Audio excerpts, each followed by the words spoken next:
তবে কিছু জানা কিছু অজানা তথ্য মহিলার ব্যাপার আমি আপনাদেরকে দেব, যেহেতু এটা ইশারা হলো আমার স্টেজে আসার পর, একটু ওই ব্যাপারে বললে ভালো হয়। তো চলুন আমি ইনশাআল্লাহ সেটাকে আমি চালিয়ে দিচ্ছি। আল্লাহ তাআলা যেন আমাকে বলা তবে আপনাদেরকে শ্রবণ করা উভয়কে আল্লাহ তৌফিক দিন, তার সাথে সাথে আমল করা আল্লাহ তৌফিক দিন। একবার সকলে পড়ি জোরের সাথে আল্লাহুম্মা আমিন। আমিন।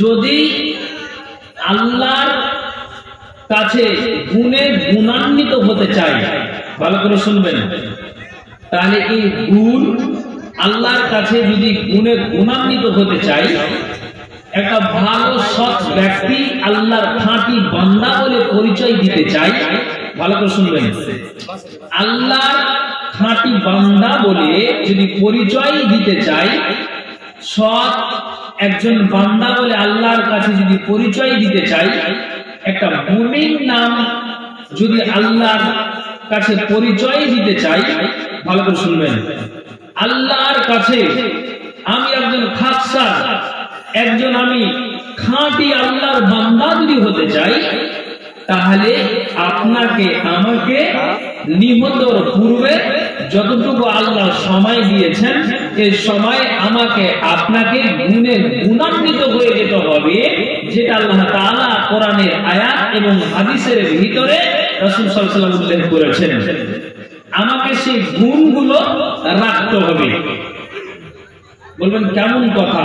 হ্যাঁ, ওই রূপ নারীরা যদি আল্লাহর কাছে একটা আল্লাহওয়ালি মুমিনা একজন খাঁটি দিনদারানী নারী বলে আল্লাহর কাছে যদি তারা পরিচয় দিতে চায়, তাহলে তাদেরকেও গুণে গুণান্বিত হতে হবে, যে গুণ আল্লাহ তাআলা কোরআনে জানিয়ে দিয়েছেন, রাসূল সাল্লাল্লাহু আলাইহি ওয়াসাল্লাম হাদিসে উল্লেখ করেছেন। জি, কেমন কথা?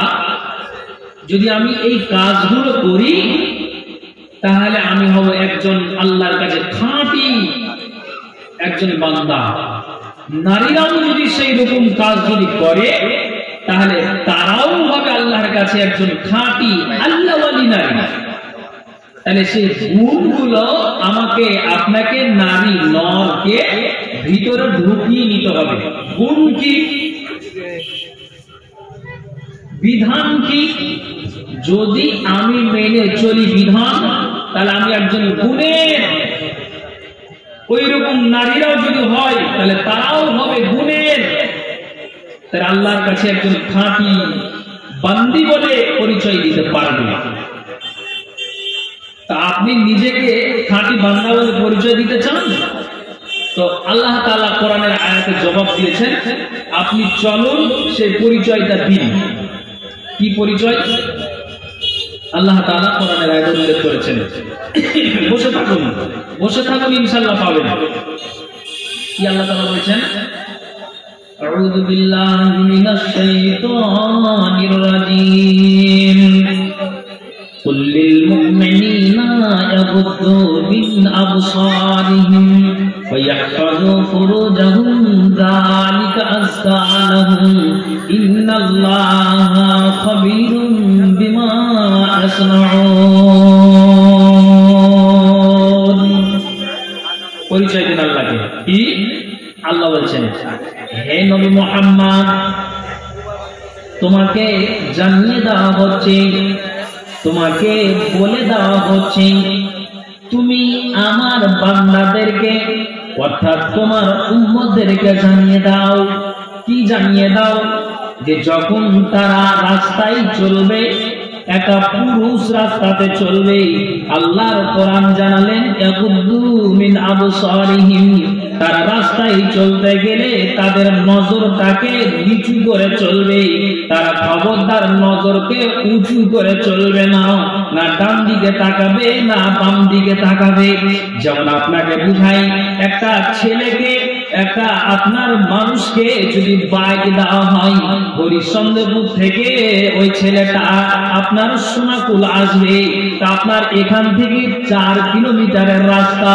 যদি ওই ছেলেটা বাইকে যায়, একটা ছেলের যদি গাড়িটা 80+ থাকে, তারপরে তার মগজটা সঠিক জায়গাতে থাকে, তার চোখ দুটো সঠিক জায়গাতে থাকে, তার চোখ দুটো সামনের দিকেই লক্ষ্য করে থাকে। এই জন্য থাকে যে যদি আমি 80+ গাড়িটা উঠিয়েছি চালাই, আর আমি ডান দিকে যদি তাকাই, বাম দিকে যদি তাকাই, সামনে দিকে একটা যদি ছাগল চলে যায়, তাহলে আমার পক্ষে বাঁচানোটা কঠিন হয়ে যায়। একটা সামনে দিয়ে যদি বাচ্চা চলে যায়, তাহলে আমার পক্ষে বাঁচানোটা কঠিন হয়ে যায়। তারপরও ওই ব্যক্তিটা ড্রাইভার 80+ গাড়ি চালাতে গেলেও না ডান দিকে তাকাই না বাম দিকে তাকাই। তার মূল কারণ হলো এটাই যে যাতে করে আমার এই গাড়িতে যেন বিঘ্ন না ঘটে যায়। জি, ভালো করে বুঝবেন। তাহলে গাড়ি চালাচ্ছে তো নিজেকে কন্ট্রোল, সংযত হয়ে থাকছে। তেমনি আল্লাহ বলছেন, এরে পুরুষেরা কান খুলে শোনো, যখন রাস্তাতে চলবে তো তুমি তোমার নজরটাকে নিচু করে চলবে, না ডান দিকে তাকাবে না বাম দিকে তাকাবে। তার মানে হলো এটাই যে আমি কি মাওলানা রাস্তায় চলতে গেলে ডান দিকে তাকাতে পাবো না, এটার কথা নয়। তুমি চলবে তো ঠিক আছে, যদি ডান দিকে নোংরা দেখতে পাও, বাম দিকে নোংরা দেখতে পাও, তো তুমি তোমার নজরটাকে সঙ্গে সঙ্গে নিচু করবে। আর একটা পুরুষ যখন রাস্তাতে চলতে চলতে একটা নোংরা যদি তার সামনে পড়ে যায়, আর ওই নোংরাটাকে দেখার পরে যদি তার নজরটাকে নিচু করে নাই, তাহলে আল্লাহর কোরআন জবাব দিচ্ছেন যে ওই আল্লাহর বান্দাটা খাঁটি বান্দা বলে আল্লাহর কাছে পরিচয় দিতে পারবে, আল্লাহর কাছে গুণের বান্দা বলে পরিচয় দিতে পারবে। আল্লাহর কোরআন এই জন্য বলছেন রাস্তায় চলবে তো নজরকে নিচু করে চলবে। আচ্ছা, এবার আপনাকে বলছি, আল্লাহ তাআলা নজরকে নিচু করার কথা কেন বললেন? আচ্ছা, আমার সাথে একটু কথা বলেন। আপনারা মাইকের আওয়াজ আর আমার কথা স্পষ্ট বুঝতে পারছেন তো? একটু হ্যাঁ বলুন, কথা বলুন ইশারাতে, ইশারাতে, অসুবিধা হয় না? আচ্ছা, এবার আপনাদেরকে বলছি, হ্যাঁ এবার বলছি আপনাদেরকে, ভালো করে শুনেন। চোখের কথা আল্লাহ কেন বললেন? আমি বায়ান ধরেছি নারী বানাম পুরুষের, যেটা স্ত্রী ইশারার জন্য বলছি।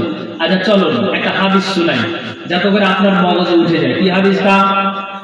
নবীজি বলছেন, ওয়ান আবি হুরায়রা রাদিয়াল্লাহু তাআলা আনহু قال رسول الله صلى الله عليه وسلم, আবু হুরায়রা থেকে বর্ণিত নবীজি বলছেন, সালাসাতুল্লাহ তারা আইনুহুম আন্নারা ইয়াউমাল কিয়ামাতে। নবীজি বলছেন 3 শ্রেণীর চক্ষুকে কিয়ামতের দিন জাহান্নাম দেখবে না। আর যেই ব্যক্তিরা এই গুণে গুণান্বিত হতে পারবে, এই 3 শ্রেণীর চক্ষু যারা কন্ট্রোল হয়ে চলতে পারবে, আল্লাহর কাছে ওই বান্দাটা খাঁটি হয়ে যাবে, গুণের হয়ে যাবে, আল্লাহওয়ালা হয়ে যাবে, মুমিন নাম পরিচয় দিতে পারবে। ভালো করে শুনবেন, 3 শ্রেণীর চক্ষুকে জাহান্নাম দেখবে না। গুণের আল্লাহর কাছে খাঁটি বান্দা বলে পরিচয় দিবেন, তো এই গুণ আপনাকে আমাকে রাখতে হবে। হ্যাঁ, এই জন্য আমি আপনাকে বলছি, তাহলে 1 নাম্বার কি? 1 নাম্বার আল্লাহর কাছে আপনি পরিচয় দিবেন। নবীজি বলছেন এই জায়গাটাতে মানুষেরা জালসা শুনলো, আমার পরে একজন প্রধান বক্তা আছে, ওই বক্তাটা স্টেজে যে কোনো সময় আপনার 11টা হোক 10:30টায় হোক বক্তাটা আসবেন। ওই আপনার তারপরে বক্তব্য দিতে দিতে 1.5 ঘন্টা হলো, 2 ঘন্টা হলো, রাত্রি 2টা বাজলো, এদিক ওদিক করতে করতে 3টা বেজে গেল, তাহাজ্জুদের সময় হয়ে গেল। মানুষটা সামনে যে মসজিদ আছে, মসজিদে উজুখানা আছে, উজু তো সুন্দর করে উজু বানিয়ে নিল। উজু বানিয়ে নেওয়ার পর ওই মানুষটা মসজিদে ঢুকে গেল, নিজের বাড়ির দিকে যার সব রওনা দিল। একটা মানুষ আপনার জালসা শেষ হয়ে যাওয়ার পর মানুষটা আপনার বাড়ির দিকে না গিয়ে মসজিদে প্রবেশ প্রবেশ করলো, আর মসজিদে প্রবেশ করার পরে আপনার যেন জিকির আজকারের মাধ্যম দিয়ে রাতটাকে কাটাই, আল্লাহর যেন ধ্যানে রাতটাকে কাটাই, নফল সালাতের মাধ্যম দিয়ে রাতটাকে কাটাই। কাটাতে কাটাতে যখন আল্লাহর কাছে 2 রাকাত 4 রাকাত করে নফল নামাজ পড়ে নেওয়ার পর আল্লাহর কাছে 2 হাতটাকে উঁচু করে দিয়েছে। আর যখনই 2 হাতটাকে উঁচু করলো, নবীজি বলছেন উঁচু করার পরে যদি 1 ফোঁটা আল্লাহর ভয়ে গভীর নিশিতে পানি পড়ে যায়, চোখ দিয়ে যদি 1 ফোঁটা জল বয়ে যায়, তাহলে নবীজি বলছেন 1 ফোঁটা জল যদি তার চোখের কোণা দিয়ে চলে আসে আল্লাহর ভয়ে, তাহলে নবীজি বলছেন কিয়ামতের দিন এই চক্ষুকে জাহান্নাম দেখবে না। একবার জোরে বলুন সুবহানাল্লাহ। জি, একটা হলো। কটা হলো ভাই? কথা হলো একটা। তাহলে আর কটা থাকলো? 2টা। 2 নাম্বার আসুন, নবী বলছেন ওয়া আইনুন হারাসাত ফি সাবিলিল্লাহ। 2 নাম্বার হলো এটাই যে একটা মানুষ কি করে, রাত্রিটাকে জাগরণ করে, তো লিল্লাহি সে জাগরণ করে। যেমন ফিলিস্তিনের মাটিতে আপনার মসজিদে আকসাকে নিয়ে যে বিশাল তোলপাড় হয়, তো কচি কচি বাচ্চাদেরও ঘুম হারাম হয়ে গিয়েছে, নারীদেরও ঘুম হারাম হয়ে গিয়েছে, পুরুষদের ঘুম হারাম হয়ে গিয়েছে, বৃদ্ধ মানুষের ঘুম হারাম হয়ে গিয়েছে, সারা রাত জাগরণ করে আছে। তেমনি একটা পুরুষ যদি রাতটাকে জাগরণ করে, তো লিল্লাহি সে জাগরণ করে। রাস্তাতে আপনার মেন রোডে 24 নম্বর জাতীয় সড়কে দেখতে পাওয়া যায়, আপনার যেন আপনার হাইওয়ে রোডগুলোতে দেখতে পাওয়া যায়, রাত্রি 12টার পরে ট্রাফিককে দেখতে পাওয়া যায় জাগরণ করে আছে। জিজ্ঞেস যদি করা যায় কোন মানুষের মাথায় যদি হেলমেট না থাকে সঙ্গে সঙ্গে গ্রেফতার করে নাই, লাইসেন্স না থাকতে গেলে সঙ্গে সঙ্গে গ্রেফতার করে নাই। যদি একটা মানুষ বিনা লাইসেন্সে বিনা পেপারসে যদি গাড়ি চালায়, তাহলে মানুষটাকে সঙ্গে সঙ্গে গ্রেফতার করে নাই, ড্রাইভারটাকে সঙ্গে সঙ্গে ধরে নাই। কেন ধরে নাই? যে এই মানুষটা এই জন্য, এটা আমার জন্য আপনার জন্য তারা জাগরণ করে আছে, দুনিয়ার ব্যাপার। কিন্তু নবীজি বলছেন একটা মানুষ যদি লিল্লাহি শহীদ সারা রাত কাটিয়ে দিতে পারে, আল্লাহ রাসূল বলছেন যে সারা রাত কাটিয়ে দেওয়ার কারণে এই চক্ষুকে কিয়ামতের দিন জাহান্নাম দেখবে না। আবার বলুন সুবহানাল্লাহ। সুবহানাল্লাহ। কটা হলো? 2টা। রাত্রি জাগরণের কথা কেমন তা আপনাকে বলছি। কত? 1000 ইট বাকি, 5000 নগদ। ঠিক আছে, কালেকশন নিচ্ছি, একটু কথা বলতে দেন, তারপরে মামুনের কাছে যাচ্ছি। হুনাইনের পূর্ব রাতে আল্লাহ রাসূল একজনকে পাঠালেন যে যাও তো তাদের খবরটা নিয়ে এসো। খবরটা নিয়ে আসার পর তখন আবু মারসাদ আল গানামীকে দায়িত্ব দিলেন। রাত্রি জাগরণের কথা বলছি, আবু মারসাদ আল গানামীকে দায়িত্ব দিলেন। তো তিনি তাম্বুটা নিয়ে ওই আপনার হুনাইনের আপনার ওই যুদ্ধের ময়দানে চাপিয়ালে তাম্বুটাকে কিন্তু সারা রাত জাগরণ করে আছে। ফজর আযান হলো, কি আযান হচ্ছে? আসসালাতু খায়রুম মিনান নাওম। মানুষেরা আর ঘুমিয়ে থাকিও না, উঠে যাও, ঘুমের চাইতে নামাজ উত্তম, আর ঘুমিয়ে থাকিও না। কিন্তু এই আবু মারসাদ আল গানামী তো চোখের পাতা বন্ধ করে নাই। ফজরের নামাজ পড়ে নেওয়ার পর মানুষটা নবীজির সাথে সাক্ষাতে গেল। সাহাবীরা আল্লাহ রাসূলের দরবারে গেলেন। আল্লাহ রাসূলের দরবারে যখনই গেলেন তখন নবীজি বললেন, আচ্ছা আবু মারসাদ আল গানামী, যে দায়িত্বটা তোমাকে দিয়েছিলাম তুমি বলো তো, ওই রাতে কি তুমি ঘুমিয়ে গিয়েছিলে নাকি? রাতটাকে তোমার জাগরণ হয়েছিল না তুমি ঘুমিয়েছিলে? সঙ্গে সঙ্গে আবু মারসাদ বললেন, আল্লাহর কসম খেয়ে বলছে আল্লাহ পাকের রাসূল, যখন আপনি আমাকে দায়িত্ব দিয়েছেন আমার ঘুমটা এতটাই এগিয়ে গিয়েছে, আমার দিলটা এতটাই বেড়ে গিয়েছে, আমার ঘুমটা এতটাই উদারতা মনে হয়েছে। নবীজি একটা দায়িত্ব দিয়েছেন, কি করে এটা অমান্য করা যায়? আল্লাহ পাকের রাসূল গো, যখন আমার চোখে ঘুম আসে তখন আমি সুন্দর করে উযু বানালাম, আর ওই ময়দানে আমি কি করলাম? 2 রাকাত 4 রাকাত করে করে করে করে নফল সালাত আমি আদায় করি। যখন আমার ঘুম চলে আসে আমি ওখান থেকে উঠে যাই, যে আমি তাসবিহ তাহলিল জিকির আজকার আমি যেন করি, আর এই করে করে নফল সালাতের মাধ্যম দিয়ে জিকির আজকারের মাধ্যম দিয়ে রাতটাকে কাটাই। আল্লাহর কসম, আল্লাহ পাকের রাসূল চোখের পাতা বন্ধ করি না। নবীজি কি বললেন? আবু মারসাদ আল গানামী তুমি সত্যি যদি লিল্লাহিয়াতের সহিত রাতটাকে জাগরণ করে জাগরণ করে থাকো, সত্যি যদি লিল্লাহিয়াতের সহিত যদি তোমার রাতটা জাগরণ হয়, তো নবী আমার বলছেন যে কান খুলে শুনো, এই চক্ষুকে লিল্লাহিয়াতের সহিত জাগরণ করে দেওয়ার কারণে কিয়ামতের দিন জাহান্নাম এই চক্ষুকে দেখবে না এবং তুমি জান্নাতকে অধীন করে নিয়ে আসে। একবার জোরে বলুন সুবহানাল্লাহ। আল্লাহু আকবার। আচ্ছা, আপনাদের বিরক্ত লাগছে নাকি? কথা বুঝে আসছে তো? কয়টা হলো? দুই, আর একটা আছে। এই গুণের যদি আমি হই তাহলে আল্লাহর কাছে আমি খাঁটি বান্দা। এবার আপনাকে বলছি, ভালো করে শুনবেন। হরিশ্চন্দ্রপুর থেকে একটা নওজোয়ান, তার বয়স কত? 25 থেকে 26 বছর। আর আপনার ওই সুনাকুলের আপনার যেন উত্তর মাথা থেকে কিংবা পূর্ব মাথা থেকে এই রাস্তাটা ধরেছে একটা যুবতী নারী, তার বয়স হলো 17 থেকে 18 বছর। যুবতী নারীটা হেঁটে যায় আর ওই যুবকটাও হেঁটে চলে আসে। যুবকটা বাইকে আছে, নারীটা সাইকেলে আছে। ওই যুবকটা ওই নারীটাকে দেখলো, দেখার পরে বলছেন, আল্লাহ তুমি কি রূপ দিয়েছো, কি চেহারা দিয়েছো। এটা বলার পরে ওই পুরুষটা সঙ্গে সঙ্গে নজরকে নিচু করলো। এই জন্য নিচু করলো, মনে মনে চিন্তা করলো, আল্লাহ যদি আমি এই নারীটাকে কুনজর করি, এই নারীটাকে যদি আমি কুনজরে দেখি তাহলে চোখের জেনা হয়ে যাবে। নারীটা এটা একটা বড্ড খারাপ কাজ হবে, চোখের জেনা হয়ে যাবে। কাজেই আমি এই নারীটাকে মায়ের সম্মান দিলাম। বাড়িতে যেমন মা আছে মায়ের ইজ্জত করা হয়, যেমন বাড়িতে মাসি আছে মাসির সম্মান করা হয়, পিসির সম্মান করা হয়, তেমনি আমি আল্লাহ এই নারীটাকে মায়ের সম্মান দিলাম, বোনের সম্মান দিলাম, পিসির সম্মান দিলাম। আমি একে কুনজরে দিলাম না। নবীজি বলছেন একটা যুবক 25 থেকে 26 বছরে একটা 18-19 বছরে একটা নারীকে দেখলো, আর দেখার পরে তার নজরকে নিচু করে নিল, আর দ্বিতীয়বার সে নারীর দিকে দেখলো না। নবীজি বলছেন যে পুরুষটা একটা নারীকে একবার দেখার পরে দ্বিতীয়বার আর চান্স নিল না, দ্বিতীয়বার আর দেখলো না। নবীজি বলছেন ওয়াইনুন গাযাত আন মাহারিমিল্লাহি। আল্লাহ পাক রাসূল বলছেন যে যারা এই পুরুষটা একবার দেখার পরে দ্বিতীয়বার আর দেখলো না, নবীজি বলছেন এই চক্ষুকে কিয়ামতের দিন জাহান্নাম দেখবে না। একবার জোরে বলুন সুবহানাল্লাহ। এই জন্য আল্লাহ কোরআন বলছেন কুল্লিল মুমিনিনা ইয়াগুদ্দু মিন আবসারিহিম। এর পুরুষেরা কান খুলে শোনো, যখন রাস্তায় চলবে একটা নারী দেখতে পাও, নোংরা দেখতে পাও, তুমি তোমার নজরকে নিচু করে চলবে, খবরদার উঁচু করে চলবে না। আল্লাহ কোরআন, নবীর হাদিস।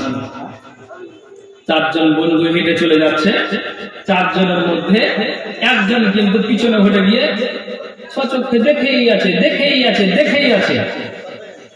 তখন 3 জন বন্ধু বলছে দিয়েছে তাকে কাহিনার ঘোরানো, কি ওদিকে দেখছে, তুই থামবে, মাল ভালো আছে। মন্দিরা বলেছে একবার দেখতে পাওয়া যাবে ভাই, একবার দেখতে পাওয়া যায় বলে ঘন্টা থেকে, এটা শরীয়ত বলেনি।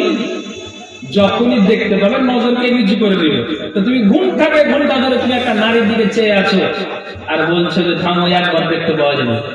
1 ঘন্টা ধরে একবার দেখতে পাওয়া যাবে না, দেখার পর নজরকে নিচু করতে হবে ভাই। তাহলে এইরকম যদি আমি বিধানকে মেনে চলি তাহলে আমি হব গুণের। কথা বুঝাতে পেরেছি? একটা না বলুন, তাহলে আমি হব খাঁটি বান্দা। তাহলে এই চোখ আল্লাহ তাআলা বললেন। তারপরে অধৈর্য হবেন না, ভালো করে শুনুন। তারপরে আয়াত আল্লাহ বলছেন ইয়াহফাযু ফুরুজাহুম। পুরুষেরা কান খুলে শোনো, যদি গুণের হতে চাও তাহলে নিজের সতীত্বটাকে, নিজের আব্রুটাকে, নিজের লজ্জা স্থানটাকে তোমরা হেফাজত করবে। খবরদার একটা পুরুষ তোমার লজ্জা স্থানটা একটা নারীকে তুমি দেখিয়ে দিও না। যেটা যখন তুমি শ্বশুর বাড়ি থেকে যে নারীটাকে তুমি তুলে নিয়ে আসবে, ওই নারীটা তোমার জন্য হালাল, আর ওই নারী তোমার জন্য হালাল, তুমি তার জন্য হালাল। তার সামনে তুমি তোমার সিলমোহরকে খুলে দাও, ওই নারীর সিলমোহরকে তুমি তার সামনে খুলে দাও। এরা পুরুষ কান খুলে শোনো, খবরদার বিবাহের আগে তোমার ইজ্জতটাকে একটা নারীর সামনে তুমি খুলে দিও না। আর যদি তুমি খুলে দাও তাহলে তুমি খাঁটি বান্দা পরিচয় দিতে পারবে না, গুণের হতে পারবে না। আর যদি তুমি এইটাকে কন্ট্রোল করে চলো তাহলে আল্লাহর কাছে তুমি একজন গুণের বান্দা, একজন খাঁটি বান্দা। তাই আল্লাহ তাআলা বলছেন ওয়াইহাফাযু ফুরুজাহুম, এরা পুরুষেরা কান খুলে শোনো, যখন তুমি তোমার ইজ্জতে তোমার আব্রু তুমি হেফাজত করো, খবরদার তুমি তোমার আব্রুটাকে বিলিয়ে দিও না। কেন কেন মানে বলি এই যে একটা আপনাকে হাদিস শুনাই, কেন আপনার মগজে উঠবে ইনশাআল্লাহ। কি হাদিসটা? আচ্ছা, নবীজিকে জিজ্ঞেস করা হলো সুয়ালা আন আকসারি মা ইদখিলুন নাসাল জান্নাতা, আল্লাহ পাক রাসূল আপনি বলেন তো সর্বাধিক পরিমাণে কোন বস্তু আল্লাহর জান্নাতে নিয়ে যাবে? নবীজি বলছেন কালা তাকওয়াল্লাহি ওয়া হুসনুল খুলুকি। দেখেন রাসূলের হাদিস, নবীজি বলছেন কালা তাকওয়াল্লাহি ওয়া হুসনুল খুলুকি।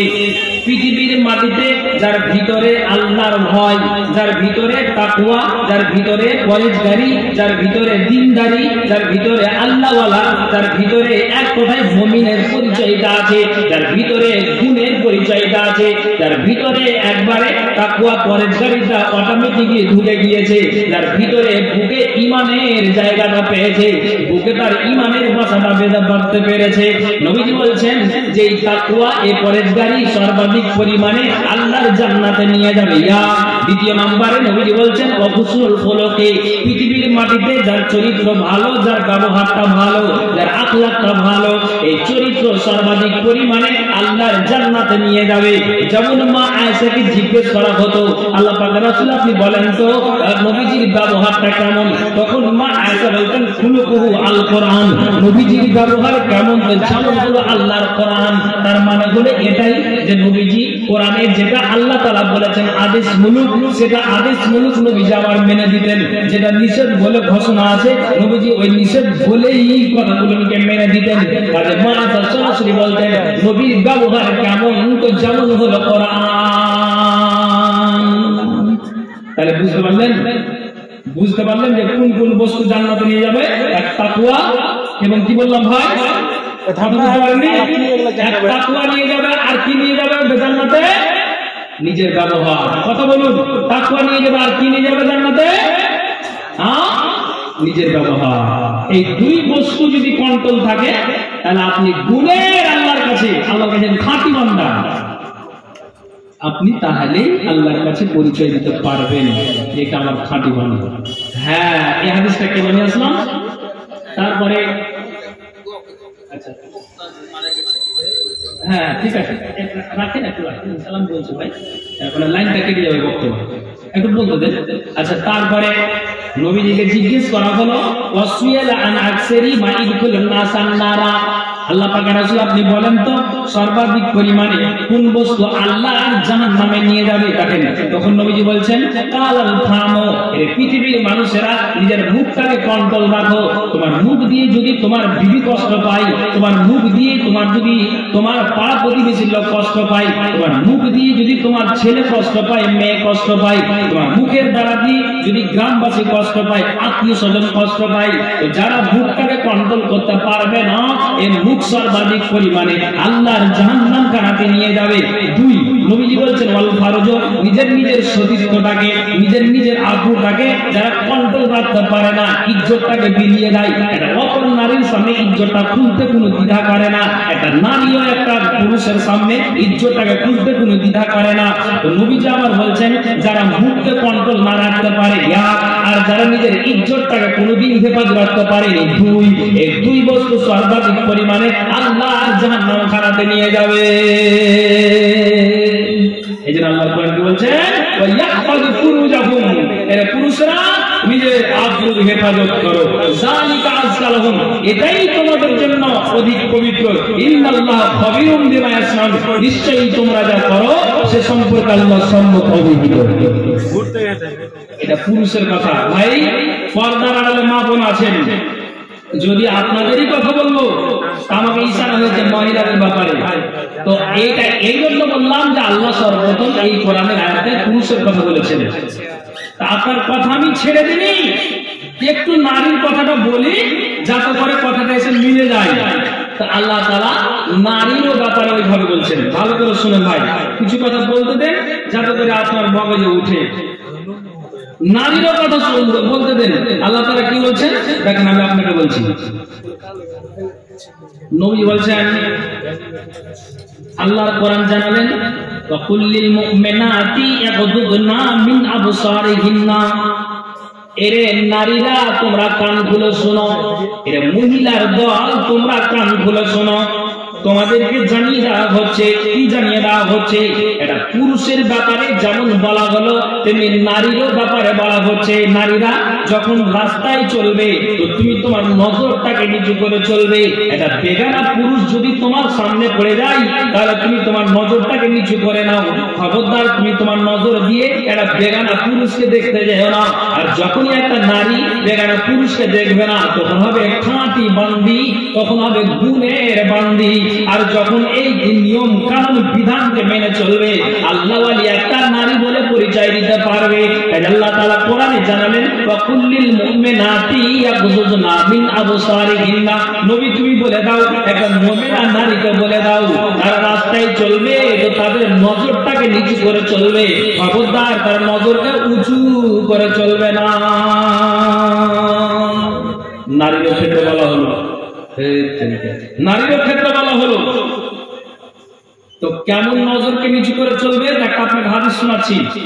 এই মা বোন আপনাদের পালা আসলে একটু শুনুন, ভালো করে শুনুন। যখন বলতে বলেছে তো ভালো করে বলছি, ভালো করে শুনবেন। আপনারা বিরক্ত হচ্ছেন তো ভাই? আচ্ছা ভালো করে শুনবেন। ইসলামকে বাঁচাবার জন্য একটা যুদ্ধ হয়েছিল, যুদ্ধটার নাম হচ্ছে গাজওয়ায়ে উহুদ।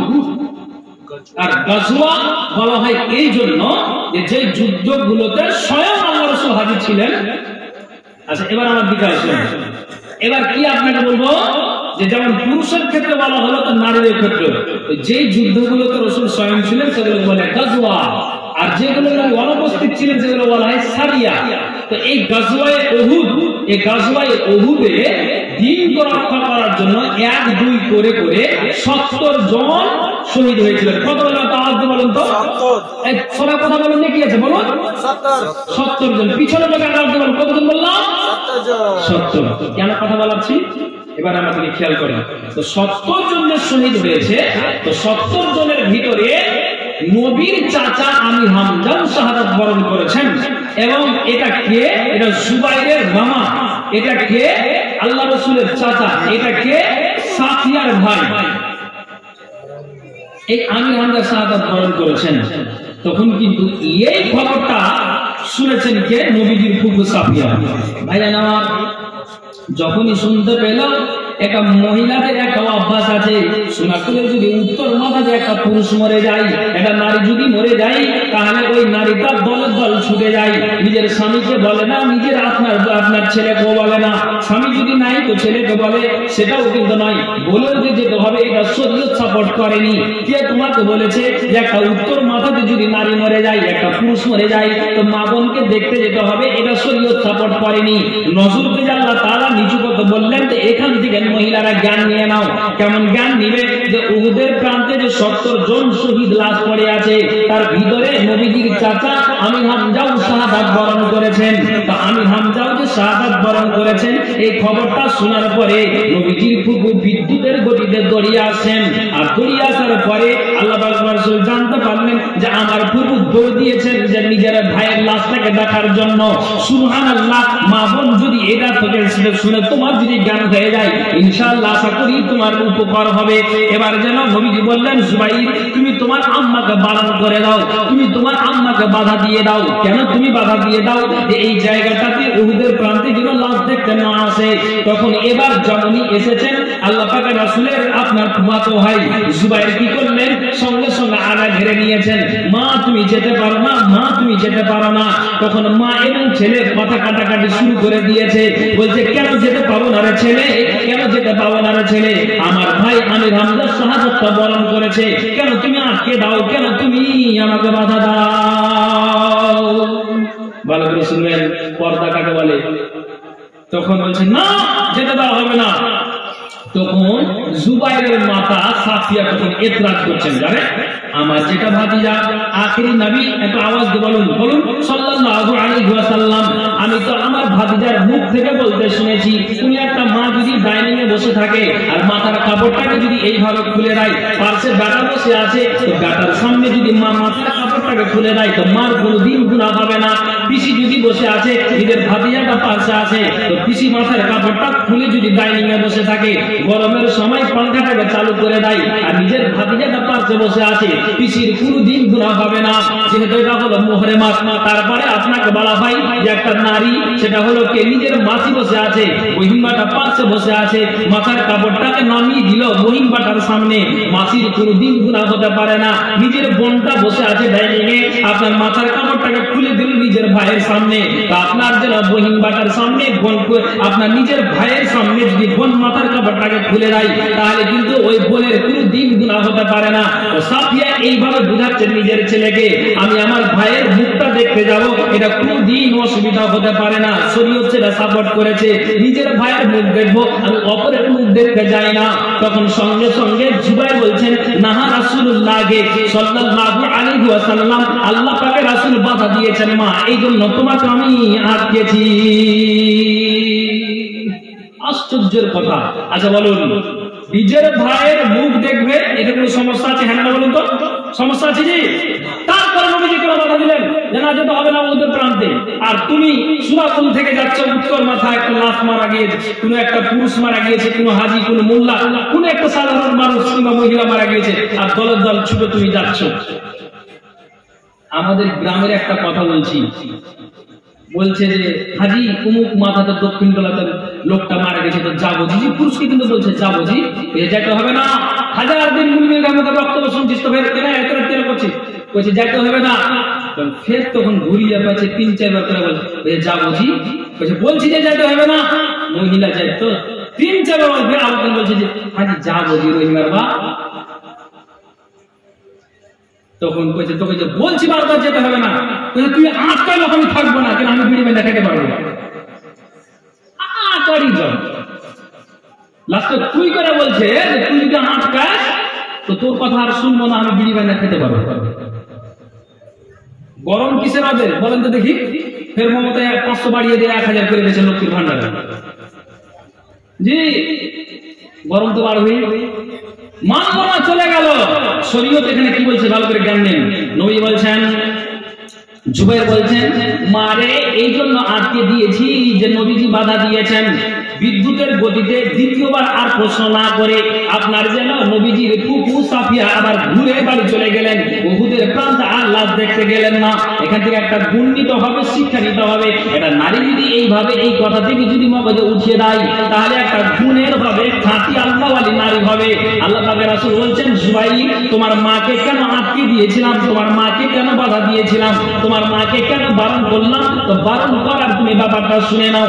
বারণ করার একমাত্র উদ্দেশ্য হলে এটাই, উহুদের প্রান্তে 1-2 করে 70 জন শহীদ লাশ পড়ে আছে।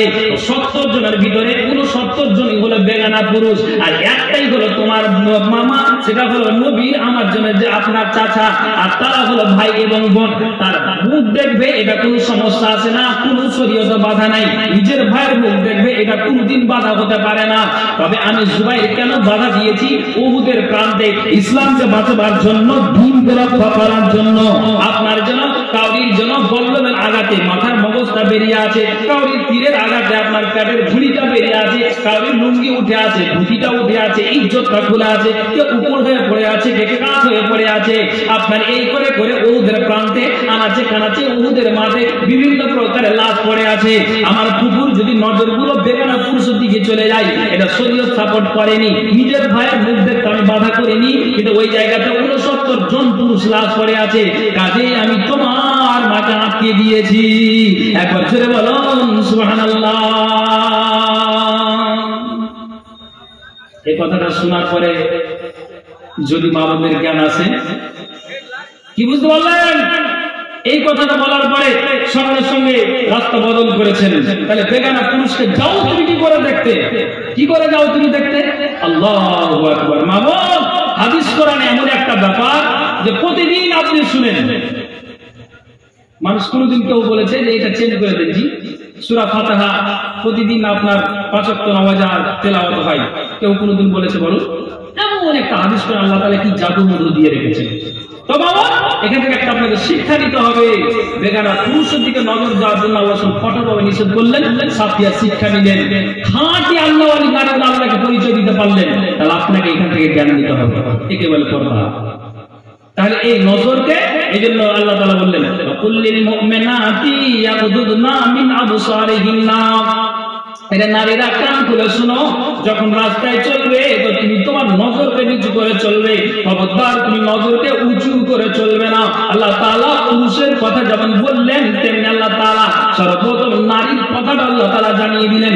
দ্বিতীয় নম্বরে চলে আসেন, তারপর আল্লাহ তাআলা বলছেন ওয়ায়াহফাজনা ফুরুজাহুন্না, এর নারীরা কান খুলে শোনো যে ইজ্জতটা একমাত্র স্বামীর জন্য হালাল।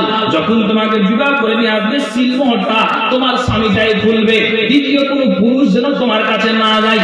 কাজে আল্লাহ তাআলা বলছেন একটা নারী যদি একটা নিজের ইজ্জতটাকে সুন্দর করে ঢেকে রাখে আর ইজ্জতটা যদি স্বামীর সামনে খুলে যায়, তাহলে আল্লাহ ওয়ালি একটা গুণের আল্লাহ বান্দা আল্লাহর বান্দি হতে পারবে, খাঁটি আল্লাহ ওয়ালি বলে পরিচয় আল্লাহকে দিতে পারবে।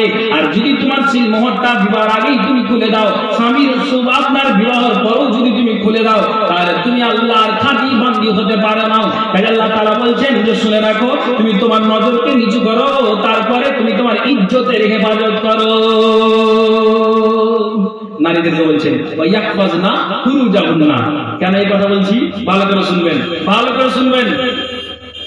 একটা হাদিস শুনাই, কি হাদিসটা?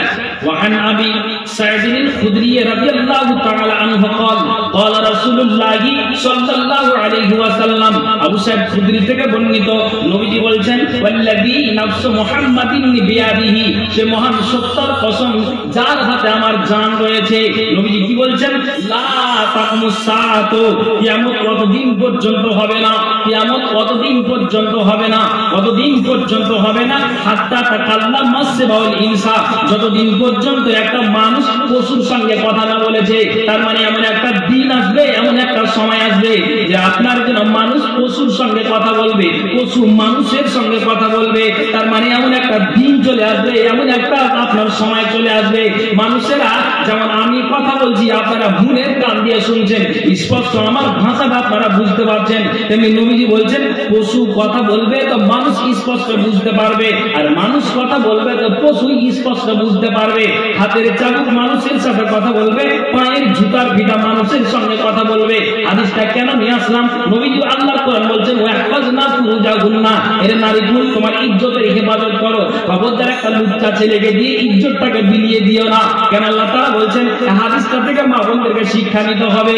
মনে করেন তো উনি আপনার সোনাকুলের কোন একটা মায়ের পুরুষটা সৌদি আরবে আছে, ব্যাঙ্গালোরে আছে, দুবাইতে আছে, মালয়েশিয়াতে আছে, কতদিন হলো ওই নারীটার পুরুষটার যাওয়া 2 বছর হলো, কাউরি 6 মাস হলো, কাউরি 4 বছর হলো, কিন্তু দুনিয়ার মানুষে এর মা তুমি এখান থেকে শিক্ষা নাও, বোনকে তুমি এখান থেকে শিক্ষা নাও। কেন আল্লাহ তাআলা ইজ্জতের হেফাজত করতে বললেন, কিন্তু আল্লাহু আকবার উনি একটা নারী সোনাকুলের স্বামীর অনুপস্থিতিতে একটা বেগানা পুরুষকে ডেকে নিয়েছে, নিজের ইজ্জতটাকে বিলিয়ে দিল, একমাত্র যে ইজ্জতটা স্বামীর জন্য হালাল আছে। এবার ভালো করে বুঝবেন, লজ্জার কথা নয়। পুরুষটা যখন 2 বছরের মাথায়, 4 বছরের মাথায়, 1 বছরের মাথায় যখন এসেছে, আর যখন আসার পরে বিবি এবং স্বামী মধুর মিলনে যাবে, আর বিবি এবং স্বামী মধুর মিলনে যাবে, ওই মুহূর্তে নবীজি আমার বলছেন, এটা ভালো করে কথা শুনবেন যাতে করে আপনার মগজে উঠে যায়। একটা ছেলে একটা মেয়ে যদি অন্যায় কাজ করে নাই, যতক্ষণ পর্যন্ত সাক্ষী না পাবে ততক্ষণ পর্যন্ত ওই ছেলেটাকে কোড়া মারতে পারবেন না, মেয়েটাকে আপনি কোড়া মারতে পারবেন না। বিবাহের পর যদি একটা নারী অসৎকর্ম করে নাই, ততক্ষণ পর্যন্ত আপনি অজব করতে পারবেন না, যতক্ষণ পর্যন্ত তারা স্বীকার না গিয়েছে, সাক্ষী প্রমাণ না হয়েছে।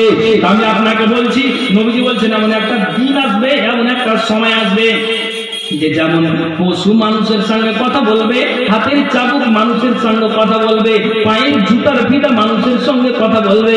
আল্লাহ রাসূল বলছেন এমন একটা দিন আসবে, সময় আসবে, স্বামীর অনুপস্থিতিতে, স্বামী বাইরে আছে, আর কোন একটা নারী বেগানা পুরুষকে ডেকে নিয়েছে, নিজের ইজ্জতটার সাহসটাকে সে মিটিয়ে নিতে পারছে। সুবহানাল্লাহ। আল্লাহ পাক রাসূল বলছেন যখনই মধুর মিলনে স্বামী যাবে, ওই মুহূর্তে বিবির উরু উড়ান থেকে কথা বেরিয়ে যাবে। ইখবিরহু ফাতিজহু বিমা আহদাসা আহলুহু বাদাহু। এর পুরুষ থামো, তোমার বিবিকে এখন তুমি সঙ্গমে যেও না, মিলন করতে যেও না।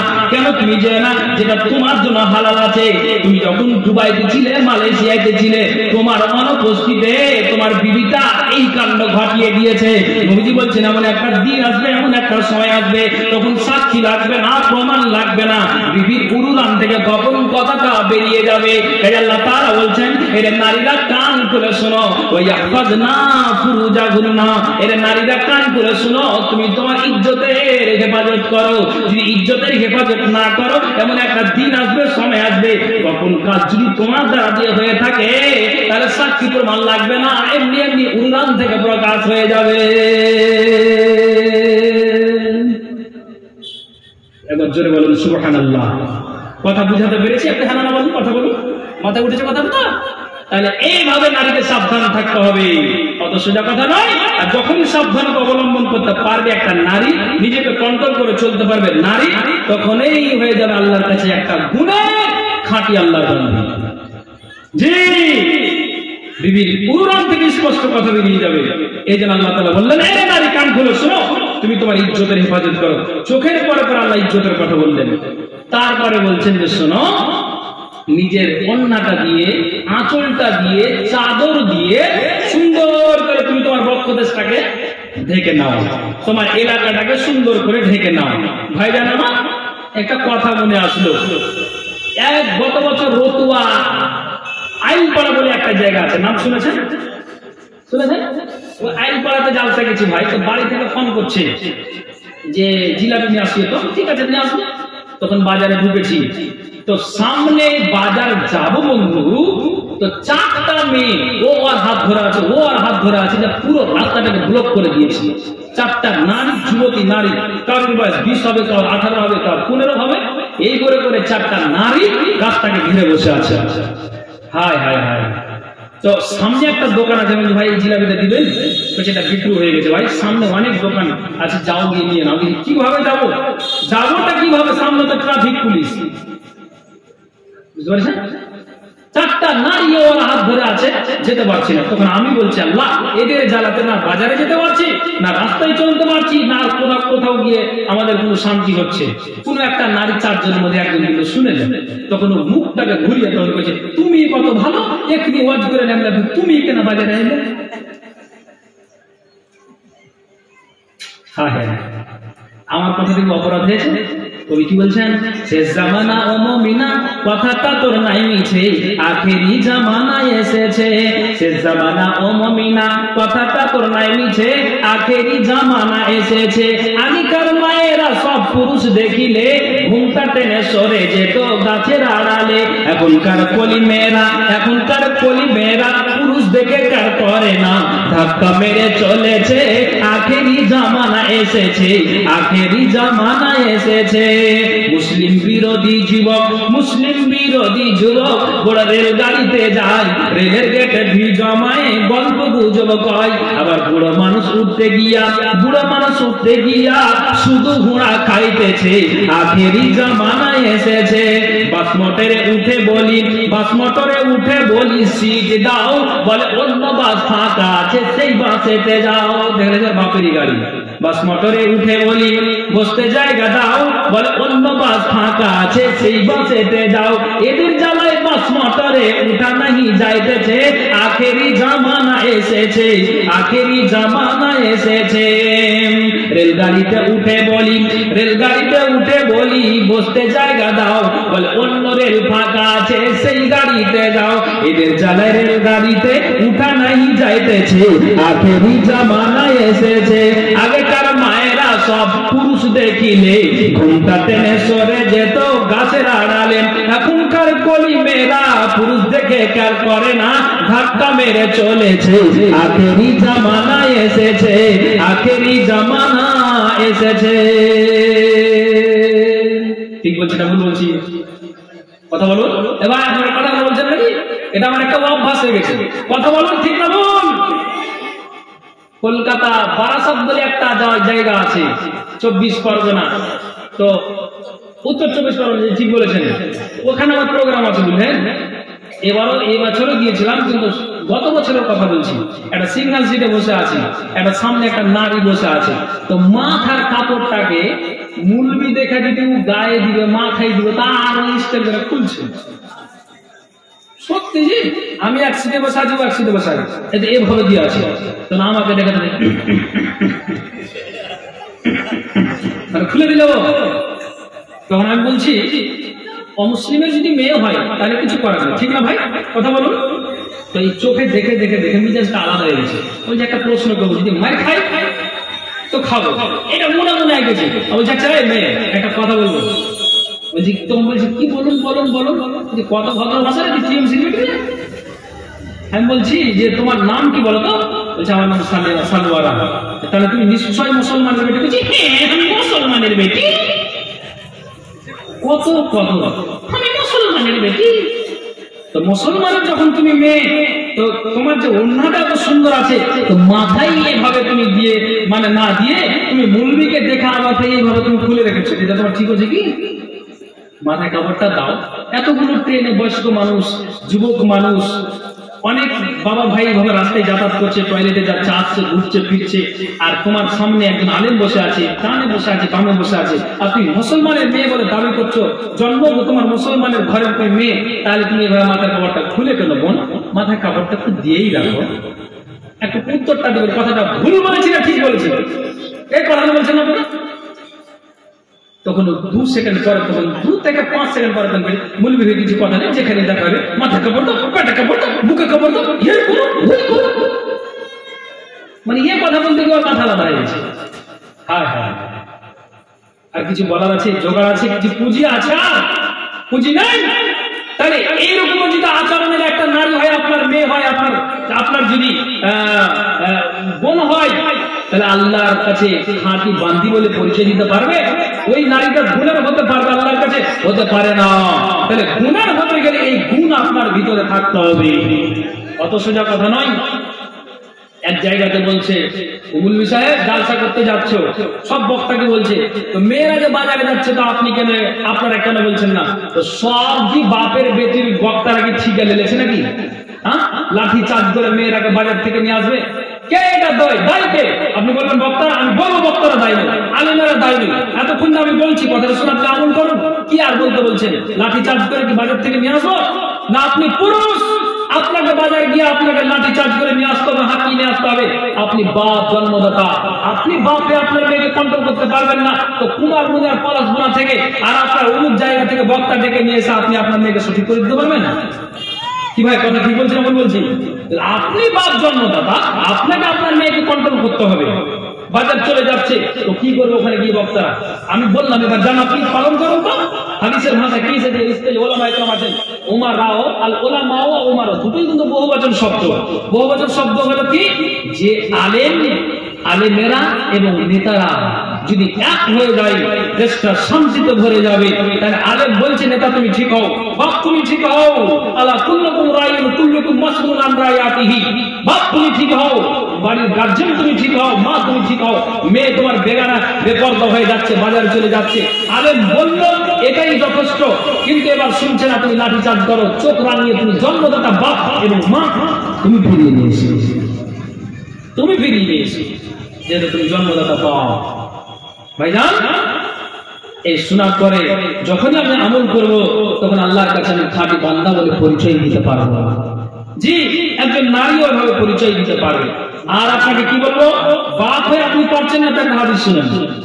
কি হাদিস? আল্লাহ পাকের রাসূলের বাড়িওয়ালি আয়েশা, আবু বকরের পতি, আর নবীজির না আপনার আব্দুর রহমানের বেটি, মানে আবু বকরের পতি। তো আয়েশার একটা ভাতিজি, তো আয়েশার ভাতিজি রাস্তাতে চলছে, ভালো করে শুনবেন। তো রাস্তায় চলছে, তো হাদিসের ভাষায় এসেছে যে গায়ে পাতলা চাদর আছে। তো পাতলা চাদরটা দেখে আয়েশা মনে মনে চিন্তা করছে, আল্লাহ, আমরা মানুষকে বুঝাই, আর মুলবি বলছে মুলবির মেয়ে, আপনার মুলবির স্ত্রী পর্দা নেই, মানুষ তো বলবেই। মুলবির মা পর্দা নেই, মানুষ তো বলবেই। নিজের বোনটা পর্দা নেই, তার ভাই একটা মুলবি, তাহলে মানুষ তো বলবেই। আয়েশা বলছেন আমরাই মানুষকে ওসিয়ত করি বেহায়া হয়ে বেড়ায় না, পর্দা হয়ে চলো। আয়েশা নিজে বলছেন আমার ভাতিজি রাস্তায় চলছে তো গায়ে কোনো চাদর, চাদর তো চাদর পাতলা কেন, যার অঙ্গ প্রত্যঙ্গ আপনার সমস্ত কিছু শরীরের বুঝতে পারা যায়। দুনিয়ার মানুষ আয়েশা একটা বাচ্চা ছেলেকে যেমন মানুষেরা কি করে, বাচ্চা ছেলে যদি কান্না কাটা করে হাতটাকে আপনার জন্য মুঠোনটাকে বন্ধ করে নাই, আর বন্ধ করার পরে ওই ছেলেটাকে ডাকে, বাচ্চাটাকে ডাকে যে দেখো দেখো দেখো তোমার জন্য এখানে আমি চকলেট নিয়ে রেখেছি, অনেক কিছু নিয়ে রেখেছি, খাও খাও খাও খাও, কোনটা খাবে তুমি খেয়ে যাও। এমনি যেন আয়েশা আপনার বাচ্চা ছেলের মতো নিজের ভাতিজিকে ডাকলেন। আর আপনাকে একটা কথা বলছি, এখান থেকে একটা শিক্ষা নেবেন। আর ভাতিজিকে ডাকার পরে বা হাদিসের ভাষায় এসেছে আয়েশা জোর করে ভাতিজির গা থেকে চাদরটাকে ছিনিয়ে নিলেন, আর চাদরটাকে ছিনিয়ে নেওয়ার পরে হাদিসের ভাষায় এসেছে এক টুকরা দুই টুকরা চাদরটাকে করলেন, চাদরটাকে চালিয়ে ফেলে দিলেন। আর চাদরটাকে যেমনই চালিয়ে ফেললেন তখন মা আয়েশা বলছেন এখন যদি গায়ে যে পাতলা চাদর ছিল তো ভালোই ছিল, কিন্তু এখন যদি আমার ভাতিজিকে এমনি এমনি বাড়ি হাঁকিয়ে দিই তাহলে কিন্তু বিনা অন্যায় যাবে, মানুষেরা আরো খারাপ ভাববে। আমি আয়েশা কি করলাম, বাড়ির ভিতরে গেলাম, আর বাড়ির ভিতরে যাওয়ার পরে দেখলাম যে একটা চাদর আছে, তো চাদরটা পুরানো, তো চাদরটা একটা মোটা পুরানো চাদরটাকে নিয়ে আসলাম। নিয়ে আসার পরে আমি আমার ভাতিজির গায়ে চাপিয়ে দিলাম, আর চাপিয়ে দিয়ে বললাম যে ভাতিজি এই চাদরটাই তুমি পরে যাও। এখন আপনাকে একটা কথা বলি, নিজের ভাতিজিকে যদি ফুফি এতটাই সাবধান করতে পারে, এতটাই কন্ট্রোল করতে পারে, তাহলে আপনি জন্মদাতা বাপ হয়ে আপনি আপনার মেয়েকে কেন কন্ট্রোল করতে পারবেন না? আমি এটাই আপনাদেরকে বুঝাতে চাই। এটাই হলো পর্দা, এটাই হলো পর্দা। আয়েশা থেকে জানলেন নিজের ভাতিজিকে এইভাবে কন্ট্রোল করছেন, তা আপনি জন্মদাতা বাপে আপনার মেয়েকে কেন পারবেন না? জি ভাইজান আমার কথা বুঝতে হবে, তাহলে তো আপনি গুণের এবং আল্লাহওয়ালি এবং আল্লাহওয়ালা হতে পারবেন, খাঁটি বান্দা বলে পরিচয় দিতে পারবেন। তাই এই আপনাকে গুণ, এর নিয়ম, এর বিধান আমাকে আপনাকে মেনে দিতে হবে, তাহলে আমি পারবো। মাথায় একটা দায়িত্ব আছে। আর একটা কথা বলে নি, বানু তামিম গোত্রের কিছু মহিলা আয়েশার কাছে আসতো অনেক মসলা মাসাইল জানার জন্য। তো অনেক মসলা মাসাইল জানার জন্য আসতো, তো হাদিসের ভাষায় আলাইহিন্না শিয়াবুন রিকাতুন, তাদের গায়ে আছে পাতলা চাদর। তখন মা আয়েশা বলছেন এরে বানু তামিম গোত্রের মহিলারা তোমরা কান খুলে শোনো, তোমরা এই জায়গাতে আসছো বিভিন্ন প্রকারের মসলা মাসাইল জানার জন্য। তবে আমি আয়েশা বলছি যদি তোমরা কি হও, আল্লাহওয়ালি নারী হও, যদি তোমরা আল্লাহওয়ালি নারী আল্লাহর কাছে পরিচয় দিতে চাও, যদি আল্লাহওয়ালি খাঁটি বান্দি বলে আল্লাহকে পরিচয় দিতে চাও, তাহলে যে গায়ে যে পাতলা চাদর আছে এই চাদরটা তোমাদের পরাটা কোনোদিন উচিত হয়নি। কে বলছেন? মা আয়েশা বলছেন। কাকে? না তো বানি তামিম গোত্রের নারীদেরকে বলছেন যে তোমরা যে গায়ে পাতলা চাদর পরে রাস্তাতে বেড়াও আর আমার কাছে বিভিন্ন প্রকার মসলা মাসাইল জানার জন্য এসেছো, আল্লাহ পাক রাসূলের বাড়িওয়ালি বলছেন যদি তোমরা আল্লাহওয়ালি নারী হও, মুমিনা নারী হও, গুণের যদি নারী হও, আল্লাহকে খাঁটি বান্দি বলে যদি পরিচয় দিতে চাও, তাহলে ফালাইসা হাজা বিলিবাসিল মুমিনাতে, এটা মুমিনা নারীর পরিচয় নেই। এটা মুমিনা নারী রাস্তা দিয়ে চলবে, এটা গায়ে পাতলা চাদর পরে চলবে, এটা মুমিনা নারীর পরিচয় নয়, এটা গুণ নয়, এটা তার বৈশিষ্ট্য নয়। কাজেই তোমাদেরকে বলছি তোমরা মুমিনা নারী হতে গেলে এই চাদরকে চেঞ্জ করে দিতে হবে, এই চাদর পরা চলবে না। তবে মা আয়েশা বলছেন তবে হ্যাঁ যদি তোমরা গায়ে মুসলিম হও, আল্লাহওয়ালি নারী না হও, মুমিনা নারী না হও, তাহলে মা আয়েশা বললেন ফাতামাত্তানা বিহি, মুমিনা নারী না হতে গেলে এটাই তোমাদের জন্য উপকার, এটাই তোমাদের জন্য লাভদায়ক, এটাই তোমাদের জন্য সঠিক আছে। জি কে বলছেন? মা আয়েশা। তাহলে এইভাবে যখন আমি চলবো একে বলে পর্দা, একে বলে পর্দা। মামা কান খুলে শুনো, তোমাদেরকে বলে দেওয়া হচ্ছে, যারা পর্দার আড়ালে বসে আছে তাদেরকে বলছি। এবার বলছেন কেমন কেমন, তো আপনাকে আমি একটা কথা শুধাই যাতে করে আপনি বুঝতে পারেন। কি কথা আপনাকে শুধাবো? ঠিক সময় প্রধান বক্তা আসবেন, একটা কথা আপনাকে বলে দিই। কি কথা রে মা? ও আমার বোন, ও আমার বাপজানেরা সামনে যে বসে আছেন, নবীজি মারা গিয়েছেন, আয়েশার কামরাতে নবীজিকে মাটি দেওয়া আছে। তো ওই জায়গাতে একটা দুইটা করে করে 4খানা কবর আছে। 3খানা কবর পূরণ হয়ে গিয়েছে, একটা কবর ফাঁকা আছে। ওই জায়গাটাতে ওই কবরটাতে ঈসা নবীকে ভরে দেওয়া হবে। কথা বুঝতে পেরেছেন? তার মানে 3টা কবর অলরেডি হয়ে গিয়েছে। আল্লাহ পাকের রাসূলের কবর, আবু বকরের কবর, উমরের কবর। তারপরে যে 4র্থ নম্বর কবরটা আছে, এই কবরটা ঈসা নবী ওখানে হবে, ঈসা নবীকে ভরে দেওয়া হবে। আমি এবার আপনাকে কথা বলি, আল্লাহ পাকের রাসূল যখন তিনি মারা যান, আয়েশার কামরাতে নবীজিকে মাটি দেওয়া হলো। তো মা আয়েশা বলছেন, আল্লাহু আকবার, যখন আমার স্বামীকে মাটি দেওয়া হলো তখন আমি কি করলাম? মাটি দেওয়ার পর কিছুদিন পরে আমি আয়েশা বাড়ি থেকে সুন্দর করে মাথায় আমি যেন চাদরটাকে, হিজাবটাকে পরে মাথায় আমি কাপড় দিয়ে চাদর দিয়ে সুন্দর করে আমি মুখটাকে শুধু খোলা রেখে রাস্তাতে আমি যেন এইভাবে হাঁটি আর চলি, ডান দিকে না তাকাই না বাম দিকে আমি তাকাই। তা আমি এই করে করে করে করে আস্তে আস্তে পাটা আমি ফেলি, নিজের শব্দটাও আমি বুঝতে পারি না যে কত জোরে আমি পাটাকে ফেলি। মা বোন কান খুলে শুনবেন, এই করে করে মা এসে বলছেন যে আমি গেলাম কোথায়? তো যেই জায়গাটাতে নবীজিকে মাটি দেওয়া আছে সেখানে আমি গেলাম। আর ওই জায়গাতে যাওয়ার পরে দেখলাম যে আল্লাহ পাকের রাসূলের কাছে ওই জায়গাতে যাওয়ার পরে আমি আমার মাথার কাপড়টাকে খুলে দিয়েছি। আমি মাথার কাপড়টা এই জন্য খুলে দিয়েছি। আয়েশা নিজে বলছেন, আল্লাহু আকবার, এখানে আমার স্বামী আছে, স্বামীর সামনে যদি বিবি পর্দা করে এটা চরম ভুল হয়ে যাবে। স্বামী তো তোমার 4GB আনলিমিটেড, এতে কোনো সমস্যা নাই। তুমি তোমার স্বামীর সামনে ওপেন হয়ে যাও, তুমি খুলে দাও, এতে কোনো সমস্যা নাই। কাজে আয়েশা বলছেন যে আমি যে নবীর কবরের কাছে আসলাম, তো আমি আয়েশা ওই কবরের কাছে আসার পরে মাথার কাপড়টাকে আমি নামিয়ে দিলাম। একবার জোরে বলুন সুবহানাল্লাহ। যে বলছে যখন 3 মিনিট 4 মিনিট 5 মিনিট যাই হলো তখন আমি মাথার কাপড়টা সুন্দর করে আবার দেওয়ার পরে আমি রাস্তায় যখন চললাম তখন কিন্তু আমি মাথার কাপড়টা সুন্দর করে দিয়ে রাখলাম। বাড়ি আসলাম তো মাথার কাপড়টাকে আমি নামিয়ে দিলাম। কথা বুঝতে পারছেন তো?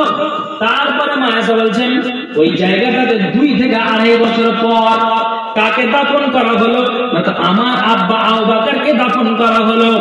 আমার আব্বা আবু বকরকে যখন দাফন করা হলো তো আমি কি করলাম? নবীজি মাটি ওখানে আছেন, তারপর আবু বকর আমার বাপকে মাটি দেওয়া হলো। তো আমি আয়েশা আমার আব্বার কবরটা জিয়ারতের জন্য আমি গেলাম। কোন একটা নারী যদি ইচ্ছে করে স্বামী মারা গিয়েছে, বাপ মারা গিয়েছে, আমি যাব কবরস্থানে গিয়ে পর্দা হয়ে গিয়ে ওই জায়গাটা আমি গিয়ে হাত তুলে দোয়া করব, মুখে মুখে আমি দোয়া দিব, তো নারীটা গিয়ে যেতে পারে। তো তেমনি জন্য আয়েশা বলছেন 2 থেকে 2.5 বছর পর আমার বাপ যখন মারা গেল তখন আমি ওই জায়গাটাতে চললাম। আর যাওয়ার পরে ওই জায়গাটা আমি দাঁড়ালাম কবরের কাছে, তখন আমি মাথার কাপড়টাকে নামিয়ে দিলাম। আয়েশা বলছেন রাস্তাতে যখন চলি তো মাথার কাপড়টাকে আমি দিয়ে চলি, আবার রাস্তাতে যখন ওই কবরের কাছে যাই তো মাথার কাপড়টাকে আমি স্পষ্ট নামিয়ে দিই। তখন আয়েশা বলছেন আল্লাহ, আমি এই জন্য নামালাম যে এর আগে আমি এই কবরের কাছে এসেছি, এটা হলো আমার স্বামী, স্বামীর সাথে কোনো স্ত্রীর পর্দা নাই, এটা হলো আমার বাপের কবর, বাপের সামনে যদি বেটি মাথার কাপড়টাকে খুলে দেয় বেটির কোনদিন গুনাহ হতে পারে না। কাজেই আমি আমার বাপের সামনে আমি আমার মাথার কাপড়টাকে আমি খুলে দিয়েছি।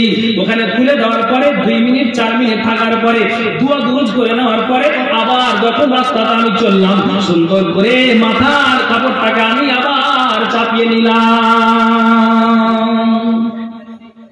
একটা কথা বলি, কবরের কাছে গিয়ে মা এসে কি করছেন? মাথার কাপড়কে কথা বলুন খুলে দিচ্ছেন না? তারপর মা এসে বলছেন যে ওই জায়গাটাতে 3 নম্বর যেটা কবর হলো সেটা কবর হচ্ছে হযরত উমর ফারুক রাদিয়াল্লাহু তাআলা আনহু। এই উমর ফারুক রাদিয়াল্লাহু তাআলা আনহুর যে কবরটা হলো তখন মা আয়েশা বলছেন যে আমি বাড়ি থেকে যখন বের হলাম তখন বাড়ি থেকে বের হয়ে যাওয়ার পরে সুন্দর করে মাথার কাপড়টাকে আমি এভাবে দিয়ে দিলাম। আর দিয়ে দেওয়ার পরে যখন আমি কবরের কাছে গেলাম তো ওই জায়গাটাতে কবরের কাছে গেলাম তো ওই জায়গাতে আমি গিয়ে যেভাবে এর আগে 2 বার মাথার কাপড়টাকে নামিয়েছি, কিন্তু এই উমারের কবরটা হয়ে যাওয়ার পরে আমি মাথার কাপড়টাকে আর নামাতাম না, মাথার কাপড়টা আর খুলে দিতাম না। আয়েশাকে জিজ্ঞেস করা হলো, আয়েশা নিজে বলছেন কেন নামালাম না, কেন নামাতাম না? যে এখানে হলো আমার স্বামীর কবর, স্বামীর সাথে কোনো স্ত্রীর পর্দা নাই, মাথার কাপড়টাকে কবর কাজে খুলে দিতাম। বাপ যে আমার শুয়ে আছেন, বাপের সামনে বেটির কোনো পর্দা নাই, কাজে আমি এই জায়গাতে মাথার কবরটাকে খুলে দিতাম। 3 নম্বর যেটা কবর হয়েছে, এই কবরটা আমার বংশের কেউ নয়, এটা আমার রক্তের কেউ নয়, এটা আমার আত্মীয় কেউ নয়, এটা আমার নিজের আপনার কেউ নয়, আত্মীয়র মধ্যে নয়, বংশের মধ্যে নয়, এটা হলো একটা বেগানা পুরুষ, এটা হলো একজন উমার। তো উমারটা হলো বেগানা পুরুষ। বেগানা পুরুষের সামনে যদি আমি মাথার কবরটাকে খুলে দিই, তাহলে কিন্তু এটা বড্ড একটা খারাপ হয়ে যাবে।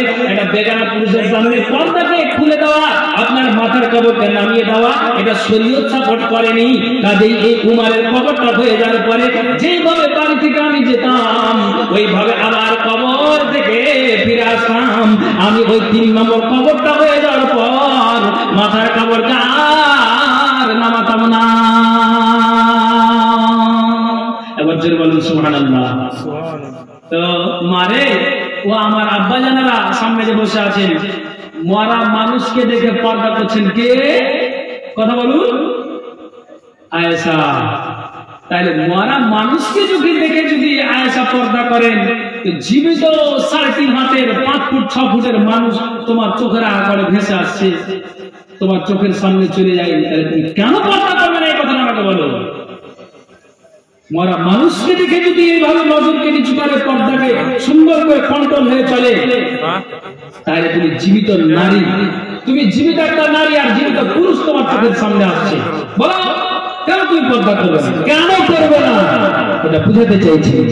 জি, আল্লাহ তাআলা বলেন, আউযু বিল্লাহি মিনাশ শাইতানির রাজীম, কুল্লিল মুমিনাতি ইয়াকুদুনা মিন আবসারিহিন্না ওয়া ইয়াহফাযনা ফুরুজাহুন্না ওয়া লা ইবদিনা জিনাতাহুন্না ইল্লা মা যারা মিনহা ওয়াল ইয়াজরিবিনা বিখুমুরিহিন্না আলা জুয়ুবিহিন্না ওয়া লা ইবদিনা জিনাতাহুন্না।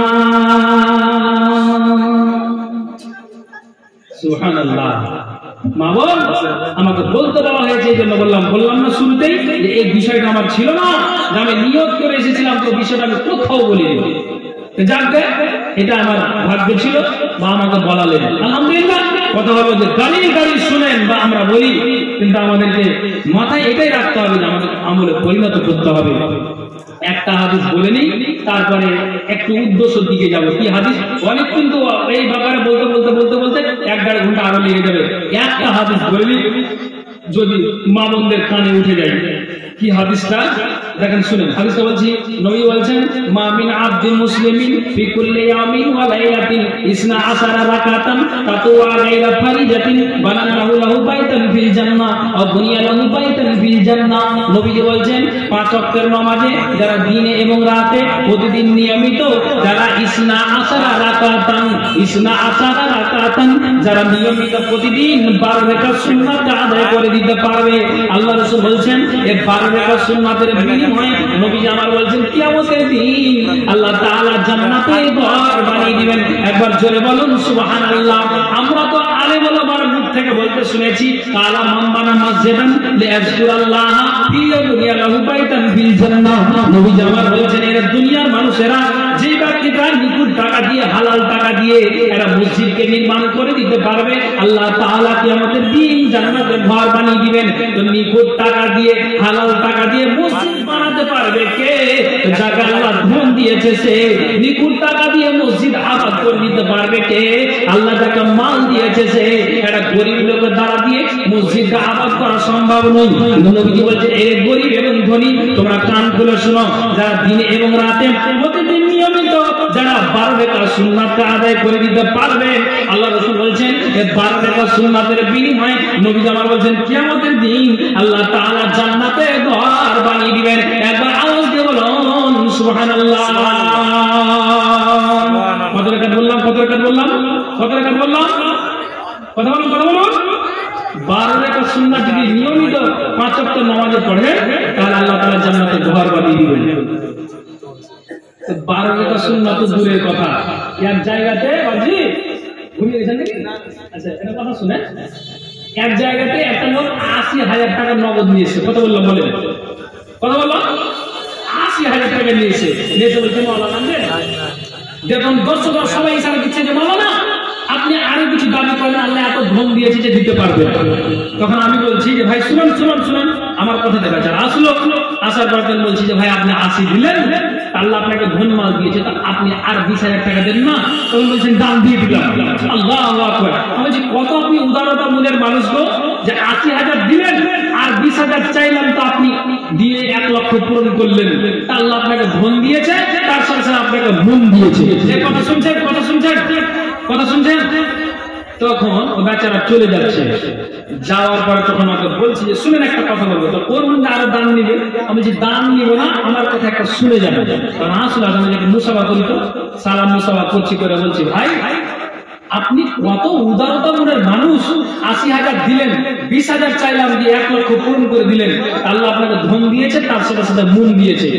তো ভাই আপনি কি নামাজ রোজা করেন? তখন ও বলছে যে মাওলানা আরো 20,000 টাকা নিলেন, কিন্তু ওইদিকে চাপ দিয়েন না। কি বুঝতে পারলেন? কি বুঝতে পারলেন? এই লোকটা আল্লাহকে খাঁটি বান্দা বলে পরিচয় দিতে পারবে? পারবে? পারবে না। গুণে নেই আল্লাহ খাঁটি বান্দা, এটা কোনোদিন হতে পারে না।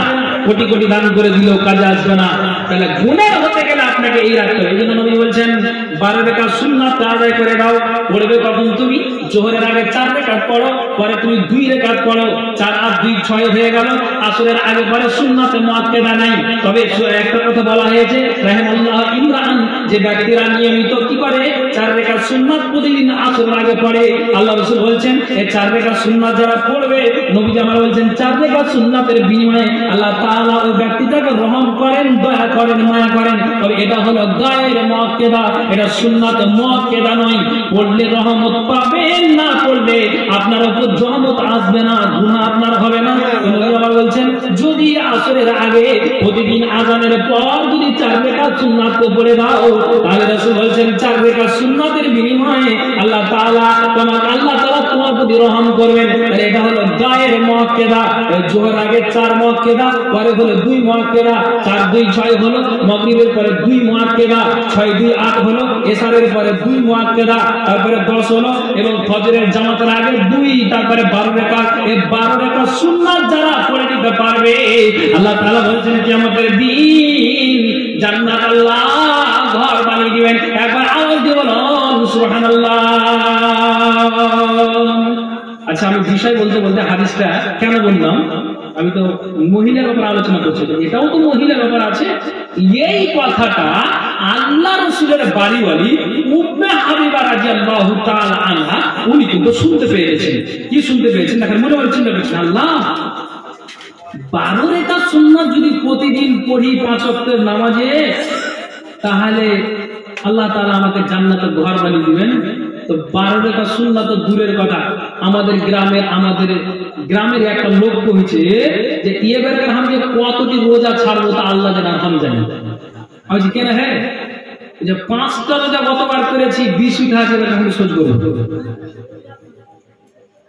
এগুলা খাঁটি বান্দা, এই বান্দা খাঁটি বলে পরিচয় দিতে পারবে?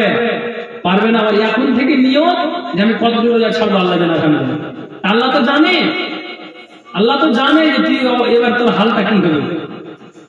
যে 12 রাকাত সুন্নাতের কথাটা কানে শুনতে বলো আড়াল থেকে কে? তো নবীজির বাড়িওয়ালি উম্মে হাবিবা। দেখেন শুনেন মা বোন, এতক্ষণ পর্দার কথা বললাম, নারীরা রাস্তায় চলবে, নজরকে নিচু করে চলবে, পর্দা হয়ে চলবে, ইজ্জতটাকে বেরিয়ে দিবে না, এই কথাগুলো আপনাদের সামনে বললাম।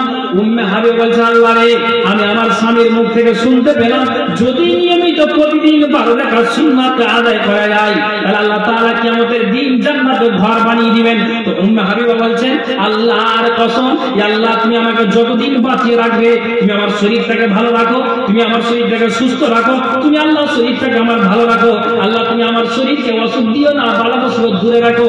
আল্লাহ আমি এটা শপথ করলাম যতদিন তুমি বাঁচিয়ে রাখবে, মা তারাক্তু গুন্না মুনজু সামিআতু গুন্না মির রাসূলিল্লাহ সাল্লাল্লাহু আলাইহি ওয়াসাল্লাম। উম্মে হাবিবা বলছেন আল্লাহ আমি শপথ করলাম যতদিন আল্লাহ তুমি বাঁচিয়ে রাখবে, আমি কোনদিন আর 12 রাকাত সুন্নাতকে আমি ছেড়ে দেব না। এবার জোরে বলেন সুবহানাল্লাহ। এখন দেখুন কি বুঝাতে চাইছি, মা বোন রে, জুমায় ওয়াজ শুনেন, জালসা প্রতিদিন হয়। একটা কথা বলি, মালদা জেলার মাটিতে হরিশ্চন্দ্রপুর থানা জালসার দিকে 1 নম্বর হবে, আর কালিয়াচক থানা 2 নম্বর হবে, তারপরে বাকিগুলো আপনার 3rd হবে, 4 হবে। কিন্তু কালিয়া আপনার হরিশ্চন্দ্রপুর থানাকে ওভারটেক কেউ করতে পারেনি।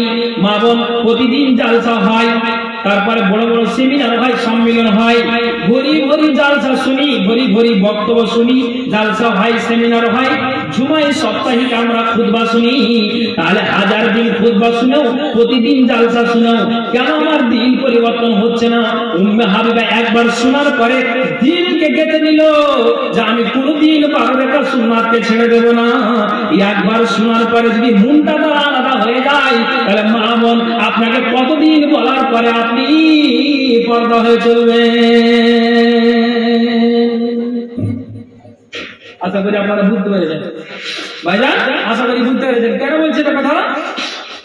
যে আল্লাহ রাসূল সাল্লাল্লাহু আলাইহি ওয়াসাল্লাম এই হাদিসটা বললেন, আর পর্দার আলো হতে উম্মে হাবিবা শুনলেন, শোনার পরে এক চান্সে আমলে পরিণত করলেন, যতদিন বাঁচবো আমি আর ছেড়ে দেব না। তাহলে মা বোন, এখান থেকে আপনাকে শিক্ষা নিতে হবে যে আল্লাহ, যতদিন আমি বাঁচবো, আল্লাহ তুমি আমাকে পর্দার সহিত চলার তৌফিক দান করো। আল্লাহ আমার ইজ্জত যেন বেইজ্জত না হয়ে যায়। আল্লাহ, আমি বেগানা পুরুষের দিকে তাকাতে গেলে নজর যেন আমার নিচু হয়ে যায়। আমি যেন আল্লাহ ওয়ালি নারী বলে আল্লাহকে, মুমিনা নারী বলে আমি পরিচয় দিতে পারি। উম্মে হাবিবা আমাদের এক চান্সে আপনাকে শিক্ষা নিতে হবে। আমি এটা আপনাদের বোঝাতে চাইছি ভাই না, আমি আপনাদেরকে বলতে চাইছি, আল্লাহর ঘর মসজিদ যতবার শুনবেন, যত শুনবেন, হাদিস কোরআন কোনোদিন পুরাতন হয় না। মানুষকে আল্লাহ এক একজন এক একজন হিকমত দান করেছে। নিত্য নতুন কথা না হতে গেলেও মানুষ যে করে আল্লাহ বলার তৌফিক দিয়েছে, মানুষ বলতে গেলে মানুষ শুনে, এটা আল্লাহর তরফ থেকেই। তো ভাইজান, আমি এখানে যতজন আছেন আপনাদেরকে বলবো, মা বোনদেরকে বলবো, আপনাদের কথা হলো, মা বোনদের কথা হলো। তবে যদি বলেন যে কিছু বলেন, তো বলতেই পারবো, কোনো অসুবিধা নেই। কিন্তু পরবর্তী বক্তা তিনি মানে এখন আরাম করছেন, আমার পরে পরে আসবেন। আমি আপনাদেরকে বলবো, ভাই উন্নতি গল্পে জালসা একটু উন্নত দিকে এগিয়ে যান। আমি আপনাদেরকে বলবো যে এটা আল্লাহর ঘর। আমি আপনাদেরকে বলছি, সামনে রমজান মাস আসছে 30, কোরআনের পারাটাও হলো 30। এখানে আমি আপনাদেরকে বলবো, সর্বপ্রথম 10টা কলম আছেন তো কোন আল্লাহর বান্দা আছেন, একটা 1000টা টাকা করে 10টা কলম এই আল্লাহর ওয়াস্তে উম্মে হাবিবার মতো এক চান্সে আপনারা দিবেন। কে আছেন? কোন আল্লাহ ওয়ালা আছেন? কোন আবু বকর আছেন? কোন উমর আছেন? কোন উসমান আলী আছেন? মামুন কোন আল্লাহ আল্লাহ আল্লাহ আলী আছেন? মায়াবতের প্যান্ডেল থেকে আর বেটি ছেলের প্যান্ডেল থেকে বাকি আছে নাকি? আচ্ছা, বেটি ছেলের থেকে মায়াবতের প্যান্ডেল থেকে 9000 বিড়ির মুঠা করে নিয়েছেন আপনি জি? আচ্ছা, ওয়াসিমের মা দিলে 2000 টাকা মাগুর। ওয়াসিমের মা আর 2 বস্তা সিমেন্ট বাকি। আচ্ছা, ওয়াসিমের মা 2000 টাকা নগদে 2 বস্তা সিমেন্ট ইনশাআল্লাহ উনি পরে দিয়ে দিবেন। আর একটা ছেলে মারা গেছে। ছেলে মারা গিয়েছে। আচ্ছা, আমি ইনশাআল্লাহ দোয়া করে দিচ্ছি ভাই। আচ্ছা, ঠিক আছে। আর একজন দিয়েছে 200 টাকা, একজন আছে 200 টাকা, আর জি সেকেন্ড মসজিদের কাজ বাকি আছে। ওটা পুরো মসজিদ গাড়িটা মসজিদ এই যে ডুবাটা, এটা ডুবাতে না ওই পানি শুনে এসে নাম ডুবাতে। আচ্ছা, যাই হোক, হ্যাঁ, ডুবা মসজিদ, মসজিদের ডুবা। আচ্ছা, যাই হোক, এই মসজিদে পুরো কাজ বাকি আছে ভাই। 10টা কলম, আমি এখানে 1000 থেকে 2000 আছে, আর 8টা কলম বাকি আছে। 5000 টাকা নগদ, 1000 ইট বাকি। আর মুক্তার মারা গেছে, হ্যাঁ বলে 600 টাকা দিয়েছে। নাসিরুল 500 টাকা, তারিকুল 500 টাকা, লোকমান 1000। আচ্ছা ভাই, আল্লাহ রাস্তা বলুন, আল্লাহ রাস্তা বলুন ভাই। এখানে 2টা কলম দিয়েছেন, 1000 টাকা দিনেওয়ালা। এতজনের মধ্যে কে আছেন আল্লাহ বলেন? মা বোন, আপনাদেরকে বলবো যে আপনারা 9000 পাঠিয়েছেন, এর আগে পাঠিয়েছিলেন, আর আপনাদের কাছে দাবি করবো, সুন্নতি দানগুলো দাবি করবো। উম্মে হাবিবার মতো, আয়েশার মতো, আমি খাদিজার মতো দেখতে চাইছি কোন আল্লাহ ওয়ালি নারী আছেন যে আল্লাহর ওয়াস্তে এই আল্লাহর খাঁটি বান্দি বলে পরিচয় দিতে পারবেন। ইনশাআল্লাহ আসুন, এসে আল্লাহর ওয়াস্তে মেহেরবানি করে এই মাদ্রাসার জন্য না এই মসজিদের জন্য একটু দিয়ে যান। কে আছেন 1000 টাকা দেনেওয়ালা, 1 বস্তা সিমেন্ট দেনেওয়ালা? কে আছেন বলুন? আসুন একটু আল্লাহর ওয়াস্তে আসুন ভাই। নিকান বেশি বলিনি। আসুন একটা রাস্তা আসুন।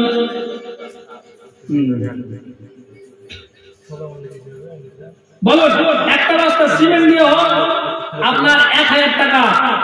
আসুন এক বস্তা সিমেন্ট দেন, আর আমি চেয়েছি 10 জনকে 1000 টাকা করে। আল্লাহ রাস্তা আসুন।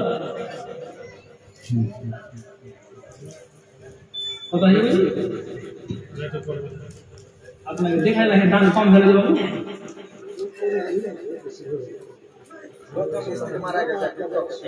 নতুন স্ত্রী মারা গেছে মানে এতদিন বিয়ে করেছে এটা কথা কয় নতুন স্ত্রী মারা মানে আমি যে আপনি বিয়ে করলে আর বিয়ে করি মাসের দিন করে বাড়ি কিছু বেশি করেন বাবু আর কিছু বানান না দিয়েছেন দিয়েছেন। ও ভাই চলে কেন যাচ্ছেন জি হ্যাঁ আপনি মাছ মার বাড়ি আছেন আসেন আসেন দিবেন ওরে আমারে শুনুন দুয়া তো একটা ভুল হবে না শুনুন আসেন না জি ভাই সবাই বলছে হায় আল্লাহ আর মুসা বলছে আসেন ভাই হাত বাবা মারা গেছে কখন 22 তারিখে মানে এই 22 তারিখে আচ্ছা 2 তারিখে আল্লাহ ভাই আমার 1000 টাকা দিয়েছেন বাবা কবরে চলে গিয়েছে জানি না আল্লাহ কবরে কোন হালাতে আছে সামান্য মোবাইলের মাধ্যমে ফিলিস্তিনের ইসরায়েলের খবর পাওয়া যায় মায়ানমারের খবর পাওয়া যায় সৌদি আরবের খবর পাওয়া যায় বিশ্বের খবর পাওয়া যায় পার্শ্বে মা ঘুমিয়ে আছে বাবা ঘুমিয়ে আছে কবরের খবর না যায় না আল্লাহ জানি না কোন হালাতে আছে দানের বিনিময়ে আল্লাহ তুমি কবরটাকে প্রশস্ত করো বিজলি বাতি জ্বালিয়ে দাও নূরে বানাও করে আমিন আমিন। বাজি ও বাজি কি ব্যাপার জি বুঝি হ্যাঁ অত খাটনি করতে পারবেন তো যাক আলহামদুলিল্লাহ 200 টাকা দিয়েছেন আল্লাহ গো দান আল্লাহ তুমি সাথে গ্রহণ করো যে দান দিয়েছে মনের বসনা উদ্দেশ্য আল্লাহ পূরণ করো আমিন আমিন সুম্মা আমিন বিরহমাতিকা ইয়া ভাই এক বস্তা টাকাটা কি না কি বললে জি মা অসুস্থ একজন মহিলা দিলে মা বোন আপনাদের সুন্নতি দান বলে বুঝতে পারলেন তো নাকের কানের হাতের পায়ে যেগুলো খাদিজা রাসূলকে বলেছিলেন আল্লাহ পাক রাসূল আপনাকে টেনশন নিতে হবে না জিহাদের ময়দানে মালের প্রয়োজন আছে আমি খাদিজা কথা দিলাম মানুষের দাঁড়িয়ে যেতে হবে না আমি সব কিছু দিয়ে দেব আল্লাহু আকবার। এজন্য নবীজি বলছেন খাদিজা রে আয়েশা রে আমার খাদিজার দুনিয়া বাংলাতে বাড়ি বাড়ি আল্লাহ গো একজন নানা আমার আল্লাহ গো 150 টাকা দান নানা হলো কথা আল্লাহ নিয়ে দিও না পান ইসব আলী এখানে আছেন ইসব আলী এখানে আছেন যে ভাই আসেন ভাই ভাই প্রতিদিন জালসা আর আমাকে একটু অসুখ ধরে নিয়েছে বুঝলেন কোন যে সর্দি লেগেছে খালি টুকা ছাড়া কিছু হয়নি লাগছে। আচ্ছা একজন আল্লাহ 150 টাকা দান দিয়েছে দান আল্লাহ তুমি সামনে গ্রহণ করো যে আছে দান দিয়েছে মনের বসনা উদ্দেশ্য আল্লাহ গ্রহণ করো আমিন আমিন সুম্মা আমিন বিরহমাতিকা ইয়া আরহামার রাহিম। আসুন একটা আল্লাহর রাস্তা আসুন জি জি তুমি কোন বাগানের ফুল তুমি কোন বাগানের ফুল গো আমার ইসলাম ধর্মের মূল সকল নবীর হইতে শ্রেষ্ঠ আখেরি রাসূল তুমি কোন বাগানের ফুল তুমি কোন বাগানের ফুল গো আমার ইসলাম ধর্মের মূল সকল নবীর হইতে শ্রেষ্ঠ আখেরি রাসূল তুমি কোন বাগানের ফুল আরব দেশে জন্ম তোমার আব্দুল্লাহরই ঘরে উঠিল পূর্ণিমারি চাঁদ অতি অন্ধকারে আরব দেশে জন্ম তোমার আব্দুল্লাহরই ঘরে উঠিল পূর্ণিমারি চাঁদ অতি অন্ধকারে আলোকিত হইল মাতা আমিনার কুল তুমি কোন বাগানের ফুল তুমি কোন বাগানের ফুল গো আমার ইসলাম ধর্মের মূল সকল নবীর হইতে শ্রেষ্ঠ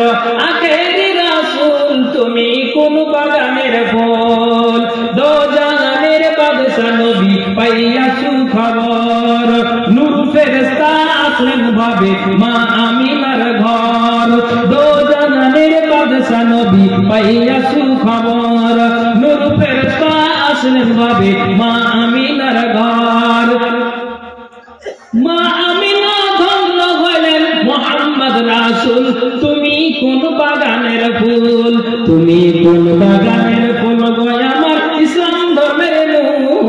সকল নবীর হইতে শ্রেষ্ঠ আখেরি রাসূল তুমি কোন বাগানের ফুল ইসলাম ধর্ম প্রচার করতে গেলেন তায়েফেতে দুশমনেরা পাথর মারল নবীজির শিরেতে ইসলাম ধর্ম প্রচার করতে গেলেন তায়েফেতে দুশমনেরা পাথর মারল নবীজির শিরেতে রক্তে রঙে লাল হইলেন মুহাম্মদ রাসূল তুমি কোন বাগানের ফুল তুমি কোন বাগানের ফুল গো আমার ইসলাম ধর্মের মূল সকল নবীর হইতে শ্রেষ্ঠ আখেরি রাসূল তুমি কোন বাগানের ফুল হিজরত করতে বাধ্য হলেন রাতেরই অন্ধকারে দুঃখ লইয়া গেলেন তিনি মদিনার শহরে হিজরত করতে বাধ্য হলেন রাতেরই অন্ধকারে দুঃখ লইয়া গেলেন তিনি মদিনার শহরে মদিনাতে বাজিয়া উঠল ইসলামের ধুন তুমি কোন বাগানের ফুল রুমালি খাতো 300 টাকা আল্লাহ জানে মূলবিকে বাতাস করে লেখা বাইরে ছিল ভাই আল্লাহ কত সুন্দর কথা কি আচ্ছা যা বললাম 300 টাকা দাম দিয়েছে এখানে টাকা দিয়েছে আল্লাহ এই দান করে হিসাব গ্রহণ করো যে এত দাম দিয়েছে মূলের বচন উদ্দ সনাতন করো আমিন আমিন আসলে একটা আল্লাহর রাস্তা আসুন মামুন সুন্নাতে দান করে দিয়ে যান বেশি নেই 1000 বলেছি 5000 দিলে ভালো আছে এক বস্তা করে সিমেন্ট একটা আল্লাহর রাস্তা বলুন না দিয়ে এখানে লিখান এক বস্তা দিয়ে যে যার শক্তি একটা আল্লাহর রাস্তা লিখে দেন ভাই তাহলে আমরা আল্লাহকে খাঁটি মুমিন বান্দা বলে পরিচয় দিতে পারবো একটু আল্লাহর রাস্তে আমি আপনাদেরকে বলবো যারা এখানে আছেন শেষ বক্তার বক্তব্য আপনারা শুনে যাবেন ইনশাআল্লাহ ঠিক সময় অনুযায়ী সময় কাটিয়ে গিয়েছে হ্যাঁ এর আগে তার আগে কিন্তু দানের পর্বটা সেরে গেছে আসুন ভাই মামুন আপনাদেরকে বলবো সুন্নতি দানগুলো দিয়ে যাবেন জি আসলে একটু আল্লাহর রাস্তা আছে কেউ যেন আমরা হাতছাড়া না করি কেউ যেন অলসতা না করি যদি আমরা দিই এই টাকা আল্লাহ তাআলা প্রদান করেছেন লা ইনশাআল্লাহ আল্লাহ তাআলা বলছেন একজন ভাই আমার 100 টাকা দান দানার কথা আল্লাহ কি যেন পান মিটা আল্লাহ তুমি মুরের আরমান যতদিন পেছনে ভরা লোকেতে বাঁচে হারা দিয়ে ভরা সেই সালামতে আইন তার করিয়াছে অন্ধকার গড়ে তোরা ইয়া নিয়ে প্রভু নিজ কৃপা করে আমিন আমিন কাল হাসরে ভীষণ মাঠে কি হবে উপায় ভাবলি না রে গাফেল মানুষ সময় বইয়া যায় এমন আগুন দার হবে ধামের সাগর বইয়া যাবে নফসি নফসি করবে কি হবে উপায় ভাবলি না রে গাফেল মানুষ সময় বইয়া যায় স্বামীর কথা ছেলের মুখে আপনি দিলেন একজন ভাই আমার আল্লাহ 200 টাকা দান দান অনুপতি আল্লাহ নিজে জন্য পান মিটা আল্লাহ তুমি মুদর আরমান যতদিন বেঁচে পাবে ধরার বুকেতে বাঁচায় রাখিয়ে খোদা সহি সালামতে এন্টার করে আছে অন্ধকার ঘরে তোরা ইয়ে নতুন জিকির করে আমিন আমিন সুম্মা আমিন রহমাতিকা ইয়া আরহামার রাহিমিন এই দুনিয়া ছেড়ে চলে যাব একদিন মায়ারি বাঁধন ভেঙে যাবে একদিন আসব না আমি আর এ ভুবনে কোনদিন পাবিল বাড়ি কোথায় আপনি দিলেন না ওটা আপনি ঘুরেছেন ভাড়া দিবেন জিলাপি দিবেন अच्छा अच्छा चलो अल्लाह 150 টাকা আল্লাহ দান দিয়েছে আল্লাহ সংসারে গ্রহণ করো যা যা দান দিয়েছে মনে রোজনা উদ্দ সালাত করো আমিন আমিন মরণাময় ডাক দিয়েছে যেতে হবে ভাই মরণাময় ডাক দিয়েছে যেতে হবে ভাই পরকালে দেখা হবে এখন চলে যাই মরণাময় ডাক দিয়েছে যেতে হবে ভাই যেটাকে সারা আমায় দিয়ে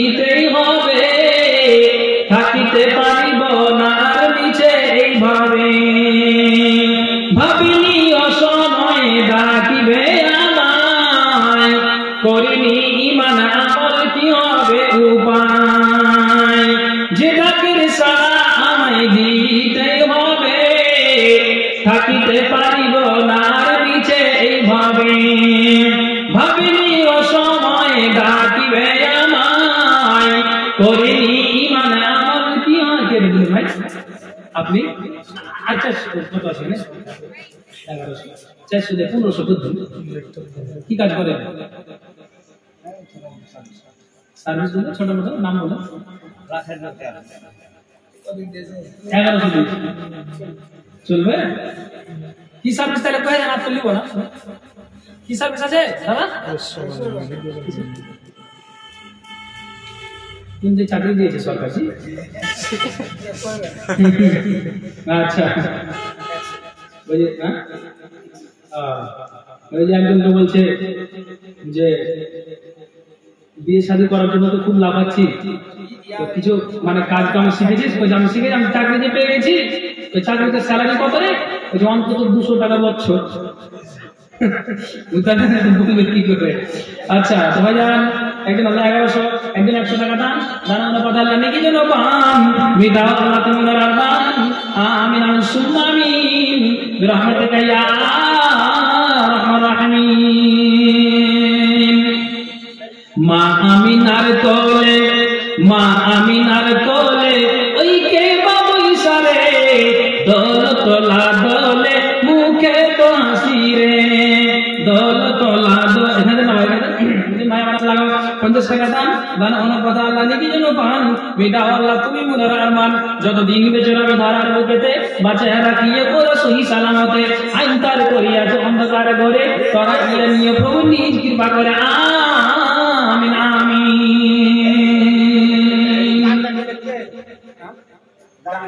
জি ভাইজান আপনাদের আজকের আকাঙ্ক্ষিত বক্তা এবং সুপরিচিত বক্তা আপনাদের জি এখানে কয়েকবার উনি এসেছেন, গতবার আমার ভাই ফোন করেছিলেন যা নসিব আমার দিনই যে খালি ছিল না, এবার যাক আল্লাহ তাআলা আমাকে এখানে মানে নিয়ে এসেছেন, এসেছি রুজি আমার লেখা আছে বলে এই জায়গাটা আমি পা দিয়েছি। ভাই কথা হলো যে যত বলি কিন্তু বলাটা বড় কথা নয় আর শোনাটাও বড় কথা নয়, মেন কথা হলো আমাদেরকে বক্তা এবং শ্রোতা উভয়কে আমাদেরকে আমলে পরিণত করতে হবে, না তো কিন্তু দুজনকে লাল ঘরে যেতে হবে। লাল ঘর চিনতে পারলেন? বুঝতে পারলেন? হ্যাঁ লাল ঘরে যেতে হবে। কাজে ভাই শুনলেই হয় না বললেই হয় না, আমাদেরকে কি করতে হবে? আমাদেরকে আমলে পরিণত করতে হবে। আল্লাহ তাআলা যেন আমাদেরকে সকলকে যেন আমল করে আল্লাহ তৌফিক দান করে। সকলে বলি আল্লাহুম্মা আমিন আল্লাহুম্মা আমিন। ইয়া আল্লাহ ইয়া আল্লাহ যারা আমরা বেঁচে আছি আল্লাহ আমাদেরকে ঈমানের হালাত আল্লাহ তুমি বাঁচিয়ে রাখো। আল্লাহ যারা যারা আল্লাহ কবরে চলে গিয়েছে আল্লাহ তুমি তাদেরকে আযাবে গ্রেফতার থাকলে নূরে মানা করো। আমি একজনের আরজিতে ছোট্ট একটি গজল বলে আমি শেষ করছি। তো ভাইজান তার আগে একটা কথা বলি যে মাওলানা আমাদের মোল্লার মাটিতে আল্লাহ তাআলা ওনাকে বাঁচিয়ে রেখেছেন, জনপ্রিয় বক্তা নাম কি জানেন? মাওলানা বদরুদ্দোজা নাদভী সাহেব, চিনেন না? সবাই তো চিনেন, উনি এলাকারই মানুষ, পার্শ্ব গ্রামে মনে হয় ওনার শ্বশুর বাড়ি শুনলাম নাকি? হ্যাঁ আপনাদেরই লোক। কথা হলো যে উনি মানে এমনিতে আমাকে ভালোবাসে, সবাইকে ভালোবাসে, সেটা হ্যাঁ আচ্ছা আবু কালার এক বস্তা সিমেন্ট বাকি। আচ্ছা তো শেষে একটা কথা বলি, শেষ জীবনে উনি একটা কিতাব লিখেছেন, তো উনি বলছেন যাও এটা নিয়ে যাও সংসদে দেখা হলো, শোনা করে তার সাথে নিয়ে বইটার নাম উনি দিয়েছেন নামাজ শিক্ষা। একটা কথা এখানে বলে দিই, এই বইটা পড়লে আপনি বুঝতে পারবেন, আমি পড়েছি বলে জানি।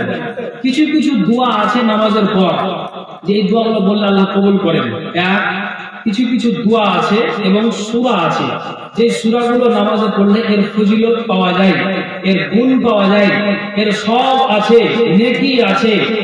যেমন ধরে নেন যে আপনার সুন্নাত নামাজ, আমরা এই সামনে তারাবির নামাজ আসছে রমজান মাসে পড়বো, নফল গুলো কিভাবে পড়বো আর এর ফজিলতটা কি আছে, বেতুরের নামাজ কি করে পড়বো বা কোন সূরা পড়তে গেলে এর ফজিলতটা বেশি, কোন নামাজে কোন সূরা পাঠ করলে এর মানে সূরাগুলো আছে এর ফজিলতটা কি আছে, এর গুণ কি আছে, নেকিটা কি পাবো। অনেক সময় পানি পায় না তো মাশা করি, মাশাকে অনেক ভুল করে দিই, তাই এমন করতে হয়। তাহলে এখানে কিছু নিয়ম নীতি দেওয়া আছে, ছোট ছোট দোয়া এবং ছোট ছোট সূরা দেওয়া আছে, যে সূরাগুলো পড়তে গেলে এই ফজিলত সব গুণ বেশি পাওয়া যায়। তাহলে এই সূরাটা যদি আপনারা কম লেখাপড়া মানুষ হতে গেল সহজ বাংলাতে উনি লিখেছেন, এবং আপনার সূরাগুলো আরবিতে দেওয়া আছে, আপনার হাদিস দেওয়া আছে এবং বাংলাতে অনুবাদ করা আছে, খুব সুন্দর করে লিখেছেন। মাত্র 20 টাকার দাম দিতে বলেছেন মহিলাদের জন্য, কেন মহিলারা নামাজ বেশি বেশি নফল পড়েন এবং রোজাও নফল বেশি বেশি করে মহিলারা করেন। তাহলে সামনে রমজান মাস আছে, মনে হয় যে এই বইটা পড়লে আপনার নামাজের ভুল সংশোধন আশা করি এখান থেকে শুদ্ধ হয়ে যাবে। উনি এমন করে লিখেছেন, তো কয়েকখানা আছে যারা আপনারা দিবেন, ওই জায়গায় যারা মা বন্ধুকে বলবো, আপনাদেরকে বলবো, আমার একটা ছাত্র আছে উনি দিবেন, অনুরোধ করবো এটা খুচরো পয়সা দিয়ে ওইটা দিবেন, মানে 100 টাকা দিলেন 80 টাকা ঘুরিয়ে দিতে হবে, আর 20 টাকা বই দাম কোথায় পাবো, 20টা টাকা দিয়ে আপনারা বইটা সংগ্রহ করবেন। পড়লে আপনি বুঝতে পারবেন এর গুণ, এর ফজিলত বা সূরাগুলি কি মর্যাদা দেওয়া আছে। নিয়ে যাও ওইদিকে চলে যাও, যাও নিয়ে যাও, ওখানে যাও, এখানে বিমা স্কুলে একটা ভিড় না হয়, ওইদিকে চলে যাও। মা বন্ধুকে অনুরোধ নিলে আশা করি আপনার নামাজের ভুল সংশোধন হবে, অনেকে নামাজের ভুল করে থাকি। জি মাগো কঞ্জে বন্ধা চোরে মায়াতে ভুলিয়া রে, তুই মা জননী হীরার খনির চেয়ে অমূল্য ধন জানি, তুই মা জননী হীরার খনির চেয়ে অমূল্য ধন জানি।